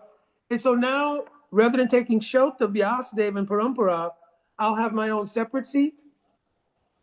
Yes, and the seat is for Vyas. Yeah. So it's very subtle, but yeah, he was very powerful point that he was making. Yeah, thank you so much. I mean, most of us here are trying to be devotees. Some are already devotees, but we understand one simple fact, whether one is a devotee or trying to become a devotee, that a devotee is someone who does not want to see others go through pain. We learn from Vasudeva Datta, who wanted it to have all the sins of everybody upon his head so everybody can go back home. Lord Jesus Christ did the same thing. Now, we are hearing from your grace that the activities of Hiranyaksha and Hiranyakashipu were bhakti. And if someone begins to think that these quote-unquote demons behaving the way they did causing so much pain to, Hiranyakashipu causing so much pain to his own biological son. And someone begins to feel, oh, if I'm doing all this, it's still bhakti. I would want you to explain why their activities are bhakti. We understand that we don't have to imitate, we have to follow. But I think we need some clarification, if you may, please. Yeah, super good question. Very good question. So here the idea, our acharyas have never used their example to be followed. But our acharyas have spoken of how prem exists. So in the verse, Apichet Suduracharo Bhajate Mamananyabhak, those who are Ananyabhak, even Suduracharo, if their behavior becomes even Sudurachara means very, very bad behavior, like Jai and Vijay did in the forms of Hiranyaksha, Hiranyakasipu, etc. Still, Sadhu Eva Si Mantavaya, Sadhu Eva Mantavaya, they should still be seen as highest class of sadhu. Why? Because they're ananya bhak. Ananya bhak means their established relationship with Bhagavan is already there. Therefore, what Jiva Goswami wrote in Krishna Sandarbha, therefore this is Bhagavat Leela Artam. It is a Leela of Bhagavan. It is not the independent position of Jai and Vijay to do these things. All things that were done under the influence of the Leela Shakti, Yogmaya Shakti. They were not the independent desires, functions of Jai and Vijay. They were completely controlled by Yogmaya Shakti. That's why even in the verse we read today, Swamayaya, he accepted the form of a boar by that same Yogmaya Shakti. You understand? So their activities can't be imitated by the jivas, as you rightly said. But inside their behavior is a deep lesson. Shipram bhavati dharmatma shaswat shankti nagachati. Kunte pratijani name bhakta pranashyati. That my devotee who has an established relationship of love with me, that love can never be broken. So if any jiva sees the perception of Jai and Vijay in Hiranyaksha and Hiranyakasipu, they'll catch the mystery of the loving exchange of Veer Ras between Bhagavan and his devotee. If the adhikar is not like that, they'll have to take the lessons. Demons are demons. Devotees are devotees. Don't do demon things, do devotee things. They will take the lesson. Prahlad had so much faith in Harinam that did Nrsingadev need to come to protect him? Nrsingadev didn't come to protect Prahlad Maharaj. Because he mentions there, when Hiranyakasipu wanted to kill Prahlad, first he wanted to kill him, and his advisors told him, no, don't do it. Because you're such big, strong king, everybody knows you're famous. What will it look like if you kill a 5-year-old boy who's your own son? So wait till dinner time, just give poison. It will see he died some mysterious way. You understand? So then he went through all kinds of different ways until he became so angry that he just gave up any other attempt and he outright tried to kill him. Now, he also asked, he says to Prahlad Maharaj, is your God, I'm just making a long story short, is he in this pillar? Why did he ask Prahlad, is he in this pillar? Anyone? I'm telling because it's getting late. When Hiranyakasipu took over Swarga of Indra, all of the decorations in the Swarga Lok glorified Indra. So he had a special pillar built, which only had all of his glorifications in that pillar. Because he oversaw the building of that pillar, then he knew, oh, nobody could be in this pillar. So he asked Prahlad, is Bhagavan in this pillar? And when Prahlad looked, because he's Uttam Bhagavat, and they see Bhagavan everywhere, said, yes, Father, he's in that pillar. At this point, Hiranyakasipu's anger was so intense and it reached the pinnacle that it could reveal Bhagavan. So there's a verse that says, Satyam Viratum Nijabrittavasitam. He appeared in the pillar to prove the words of Prahlad were true. But he didn't need to save Prahlad because Prahlad saw that the holy name and Bhagavan were non-different. So all the times he was trying to be killed prior to that, he was being saved by the holy name. So who did who did Nrsingadev appear for? Who asked him that I don't want to be born in, I don't want to die in the day, night, land, air, inside, outside, by any man? So who did he take this form to appease? Hiranyakashipu. Therefore, this is the love between Jai and Vijay in this Leela. So actually, if you go to the 3rd canto, 16th chapter, I think it's verse, maybe go to 26. Let's see if it's that verse, or it could be 31. But go there to that 16th chapter. I'll show you those verses. In the meantime, after he was about to kill Hiranyakasipu, he put Hiranyakasipu on his lap to keep the benediction. He wouldn't be killed on the land or in the air, etc. When he put his nails into Hiranyakasipu, he said, Naka Ankur Upatita Ritsaroruham. He took out his intestines and garlanded himself with it. He sat on the same seat. If you have a Vyasa-san for your guru, will you allow ordinary people to sit on that seat, or will you yourself sit there? No. But here, Nrsingadev sat on the seat of this so-called demon, Hiranyakasipu. He wouldn't even sit on the throne of Indra when he would visit Swargalok. But now he sits on that seat of Hiranyakasipu. He garlands with his entrails, and he takes his heart. Upatita means to lift it up. Rit means heart. Saroruha means like a lotus, and show the whole world. The love of my devotee can never be broken. Yes. So if you read this verse, this is what I quoted earlier. Samrama Sambrita Samadhi Anubhada Yog. It's in the 2nd line. Understand?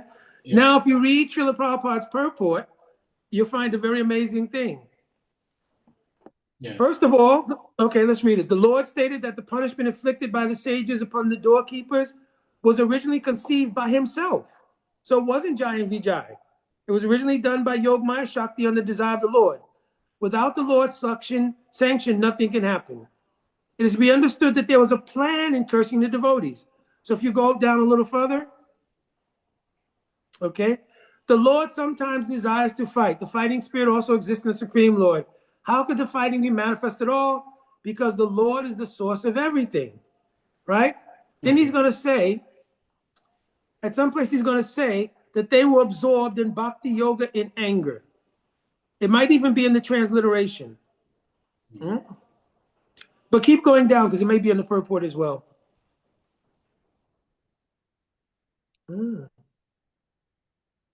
Yeah. Yeah. Well, curse, blah, blah, blah. Therefore, keep going down.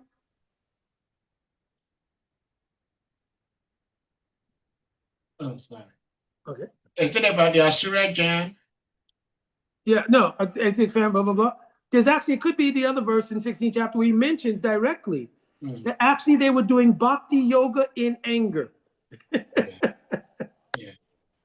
Yeah. But it's there in the 3rd line. Yeah. If you look even at that verse in the Sanskrit, in the 3rd line, it's there. That Samrama Sambritya Anubhadi, Samrama Sambritya Samadhi. They were in Samadhi of Bhakti Yoga. You understand? But because the Jiva can't imitate their behavior, our acharyas don't say we should follow them in that way. But it's just to glorify what is the love between the Lord and his devotees. Yeah. Well, thank you so much. Anyone else with something to ask or to share? Srimad Varaha Prabhu. In fact, I have one question. I don't know if time will permit, but let's hear from Srimad Varaha Prabhu first, please. Yeah, thank you, Prabhu. Thank you very much. Yeah, we have very rare opportunities yes. to ask questions. So we also hear often that, first, the scripture says that Jai and Vijay decided or chose to come 3 times. Demons, rather than 7 times as devotees. But then we again hear that in Gora Lila, they came as Jagai and Madai. Yes. So then I keep wondering to myself, I never asked this question to anyone, but I think maybe you can answer, satisfactorily. So the scripture says one thing, and then again, seems like something again is contradicting that. I'm sorry, it's not like contradicting in a negative way, but then it's not absolute. The story says they are going to come 3 times as demons. And this time they came again 4th time. Fourth time. So where is that written? Where is that written? How is it corroborated? So anyway, so can you please answer us? Yeah, actually, it's written by Rupa Goswami in Bhakti Rasmita Sindhu. So I'm quoting the verse. Prem na eva gopa ramanam kamam iti agamat pratam udavadaya piyetam vajanti bhagavat priya. So vajanti bhagavat priya means the desire of all of the dear devotees of the Lord can be fulfilled in Gaur Lila. The dear devotees of the Lord meant Hanuman, who came as Murari Gupta. You understand? Jai and Vijay came as Jagai Madai, because they came into Gaur Lila as a special mercy of Mahaprabhu to taste the intensity of the highest kind of love. Because in their particular rasas, like in Vaikuntha or in Ram Lila, the highest expression of love has not been displayed yet until we get to Krishna Lila. So those devotees, Prem Naiva Goparamanam Kamam Ityagamakpatam, they'll get to taste that in the form of the Sankirtan Ras Lila in the courtyard of Srivas, or through the Nam Sankirtan of Mahaprabhu. So Mahaprabhu made that arrangement for all of the previous devotees, the 4 Kumaras, Jai, Vijay, Hanuman, all the Pandavas came as the sons of Bhavananda Roy, all the previous devotees. Uddhava came as Paramananda Puri, Brahma came even as Haridas Thakur, Prahalad came also in that same body with Haridas Thakur. You understand? So he wanted to give all of those devotees the taste of the intensity of what Braj Prem is like. He did that in the form of Mahaprabhu. Because remember, Mahaprabhu says, Anarpita Chirim Charakunurvati Nakalo, Samutpaitam Unata Ujwal Rasa, so Bhakti Sriyam. He would give the highest type of praying in his Leela. So this is why Jai and Vijay were invited by special invitation to come to this Gaur Leela. It's not that also every time that the doorkeepers Jai and Vijay come, Vishnu Chakravarti Thakur and also Jiva Goswami is mentioned, they don't always come every time this Leela takes place. Sometimes it's ordinary Jivas. The reason that they decided to take the 3 births as demons is because that was the desire of the Lord. Originally, they had stopped Lakshmi Devi from coming into the quarters of Narayan.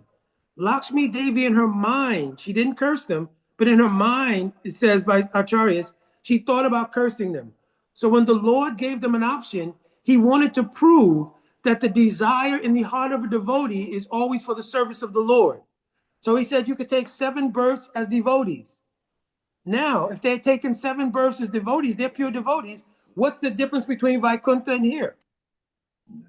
Narayan, what is that verse? Narayana Parayana Save Nakutasya Sabibhyati. Swaga Naraka, what is it? Swarga Apavaga Narakeshu Api Tulatradarshana. For devotees, if they're here, if they're in Vaikuntha, they're always absorbed in the bliss of bhakti. You understand? So therefore, to show that they would rather take a difficult situation in order to please the Lord who had the desire to fight. Because remember, the Lord says this was originally ordained by me. So because they wanted to please their Lord, said, whatever your desire is. So therefore, they took 3 births as, obviously, Hiranyaksha, Hiranyakasipu, Ravan, Kumbhakarna, Shishupal, Dantavakra. Beautiful. Well, Hare Krishna. Thank you, Srimad Prabhu. Well, Prabhuji, I have one last question. I promise this will be my last question. Well, the question is this, and I'm happy you are here. When I was a little child, I was always amazed how my older siblings could understand which shoes goes on my what particular foot, because I sometimes will put the right shoes on my left foot, and left shoes on my right foot, and I was always getting them confused. But I was surprised by older siblings; they would come and then they'll correct me. And those years, I used to wonder, how is it that I cannot get it, but they can? Mm-hmm. And so in the same way, I am sitting here and I am wondering in my childish mind, how is it possible? And I know that whatever we are reading from the scriptures is not mythology. Mm-hmm. They really happened. But how is it possible? How do I understand? And how do I explain to others who are not yet devotees also understand that this Hiranyaksha had so much power to uplift this entire earth? Two questions. Mm-hmm. When Hiranyaksha lifted the earth, was it just the Bharat Varsha or the entire Bhumi planets, which I understand consists of 10 or so different planets? They are considered Earth planet. Did he first lift this Bharat Varsha or the entire Bhumi planet and then hid it in the Garba Ocean? And if he did that, where were all the 11 entities living on these planets? And where was Hiranyaksha himself? It's a good question. I don't like to say anything that I have not directly heard or read from Shastra, so I would have to look up. My understanding is that it was only Prithvi Devi, meaning Bhudevi. Because remember, in the lifting by the tusk of Varaha, she becomes impregnated. So from my understanding, it's only Prithvi Devi or Bhudevi, the planet Earth.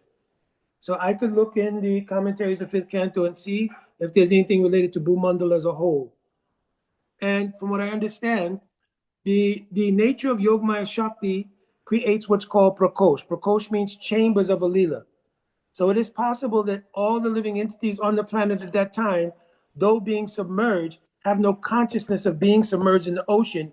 They, being not in the Prakosh of this Leela of the battle between Hiranyaksha and Hiranyakasipu, they've taken shelter of a Prakosh in which they think they're still in their ordinary situation. Every Leela has different chambers. They're called Prakosh or Prakash. Like the example of it is given in the 11th canto when Narada Muni visits Krishna in Dwarka. And in one palace he sees he's taking dinner, in another palace he's doing his morning thing, another palace he's playing with children. This was to show Leela Prakosh, how Krishna simultaneously has many Leelas going on, and the person who does that is the Yogmaya Shakti. Just like in the 10th canto, it mentions that those gopis, like who are Nityasiddha gopis, they never actually marry husbands. They never at the house of their husbands, but they stay in a prakosh in which they think they're married and with husbands. And actually, for even the Southern Siddha gopis, for some of them, Yogamaya Purnamasi made duplicates and sent those to the homes of the husbands. So when the night of Ras Leela was called for, the husbands thought, oh, our wives are here at home. They haven't gone anywhere. So these are called prakosh within a Leela. And this is all the function of Yogmaya Shakti. So I will confirm it because I don't like to speak anything that I've not directly heard or read in Shastra. Yeah, well, thank you so much. So please permit me, I will be staying on top of this with you, with your grace, because we would like to know. I did some readings. Some say it's just this Bharat Vash. Others say it's the entire yes. Yeah, I will look it up. So we would like to know. Thank you so much. Yeah, And one thing before we go, I'd be remiss if I didn't do that because the book team worked very hard on this. I finally was able to get one book published with the help of many very sweet devotees. Some are even on here now. And it was a book on the teachings regarding Sambandha, Abhideya, and Prayojan. So it's a very small book, as you can see. The idea was that we wanted something that devotees would be able to carry around with them if they wanted to, so forth. But it gives the explanation of how these three principles permeate the whole practice of bhakti. They're in our mantras, they're in our practice daily, everything. So it's available on Amazon now. So devotees can go to Amazon. The title is Sambandha, Abhideya, and Prayojan. And obviously it's by myself. Mukunda Das, Adhikari is written there, and so forth. So devotees can go. And I think, by mercy of Guru and Gauranga, I try to encapsulate many things. And in the second section are so many verses that explain the things I'm talking about here. Yeah. So even you'll have a verse reference, personal verse reference for so many things. Great. So Great. if you like, you can go and get one from Amazon there. Okay. Thank you so much. We really love your presentation. Ishara Prabhu, yes, please. Yes, sir. I Ishara don't know Prabhu how is in the building. Yeah, I'm there. Yeah. I just never know how to put on this hand sign. Oh, okay. Yes, please go ahead. I'm still trying to figure it out. He said he didn't know how to do the hand emoji. Yeah, go ahead. So anyway, I'm very, very happy that Mukunda Prabhu is on you're able to get him on the platform. So I hope he will come more often and the devotees will have much more to gain from that. So just one quick comment. I think Brother Prabhu was asking about this if the knowledge is really necessary in order to cultivate. But if I get it correct, in Bhagavatam says that Vasudeva Bhagavati Bhakti Yuga Prayojita Janatiya Suvaragat Ganatiya Dayatukam. Therefore, one is actually cultivating bhakti, the outcome of that is knowledge and vairagya, which means the more one is situated in bhakti, the more knowledge, the more knowledge comes, and the more vairagya also comes. And you can see all of our acharyas, yet every single one of them, even though many of them, even though they may not preach too much, but they're still full of divya, full of transcendental knowledge. Even though we even said that Gokusha Maharaj, he was an illiterate, but if you ever happened to him, but it's not like it wasn't. It's just a simple word we say, we're full of so many meanings. So I think it's all those. I think those who are really serious in bhakti, they will never say that. Oh, maybe this knowledge is not necessary.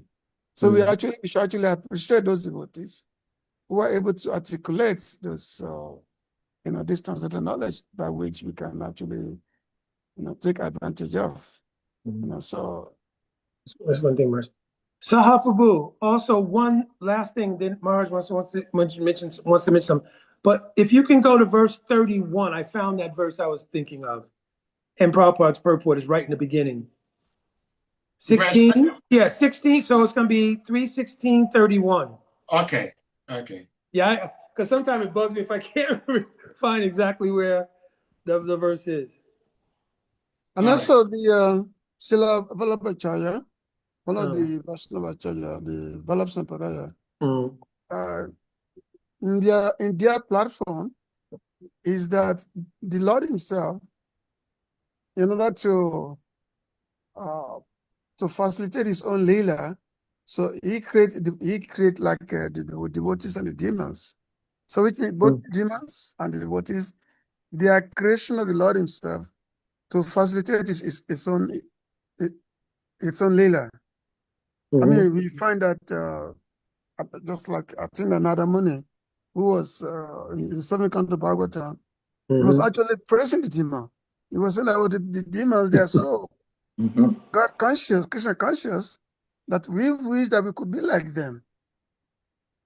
He said that because, for example, it's talking about how Kashipu or Kamsa, how they are actually 24 100% Krishna conscious, because they're always thinking of Krishna. Of course, they think about how to kill Krishna, not the favorable way. Like Kubja also. Like they're always thinking. They're always Krishna conscious. Yeah. Yeah. So, Prabhuji, you can go right to the beginning of the purport, the very beginning of the purport. Okay. Yeah. Yes, right there. The Supreme Personality of Godhead advises to your people. Jai and Vijay, that by dint of bhakti yoga in anger, they would be delivered from the curse of the Brahmins.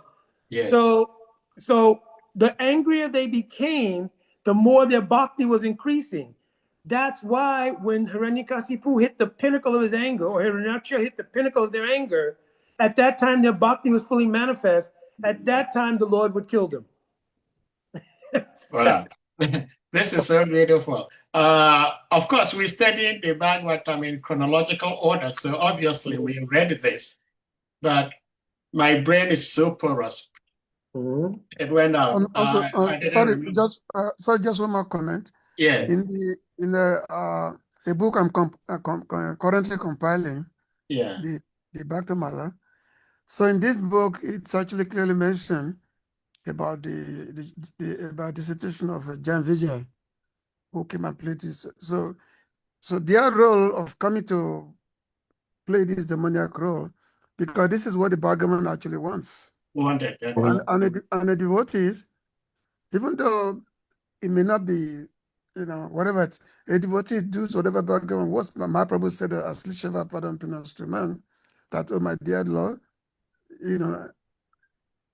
whatever it is, whatever is, what's that verse, that famous Sisasta verse, Aslishava Padam Pinastruman, Hadashanam Atma Karotiva, Lampato, that whatever pleases you, that's what that was what I would do. So that's exactly it's explained how Jan Vijay, because when the Kumaras came to curse them, they would have easily counter curse. They are more powerful than the Kumaras. They are the Vaikuntha. They are more powerful. Plus, they're the Lord Parshada.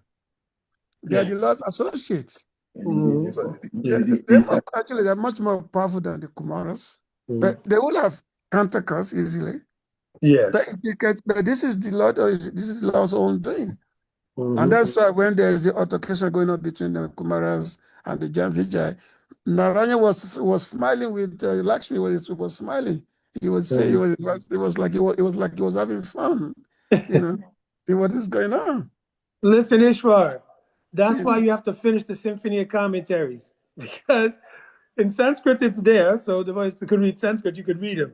You've done the 10th canto. You have to do the other ones, Prabhu, because so much of these things Maharaj was just, Santa Maharaj just mentioning, our acharyas have given so much of this stuff for us. It's like amazing. So you have a whole... Very, very soon, I'm going to be releasing a first volume of Bhaktamal. That book is what everybody should try to get. That's all. Talk about devotees. Yeah, very nice.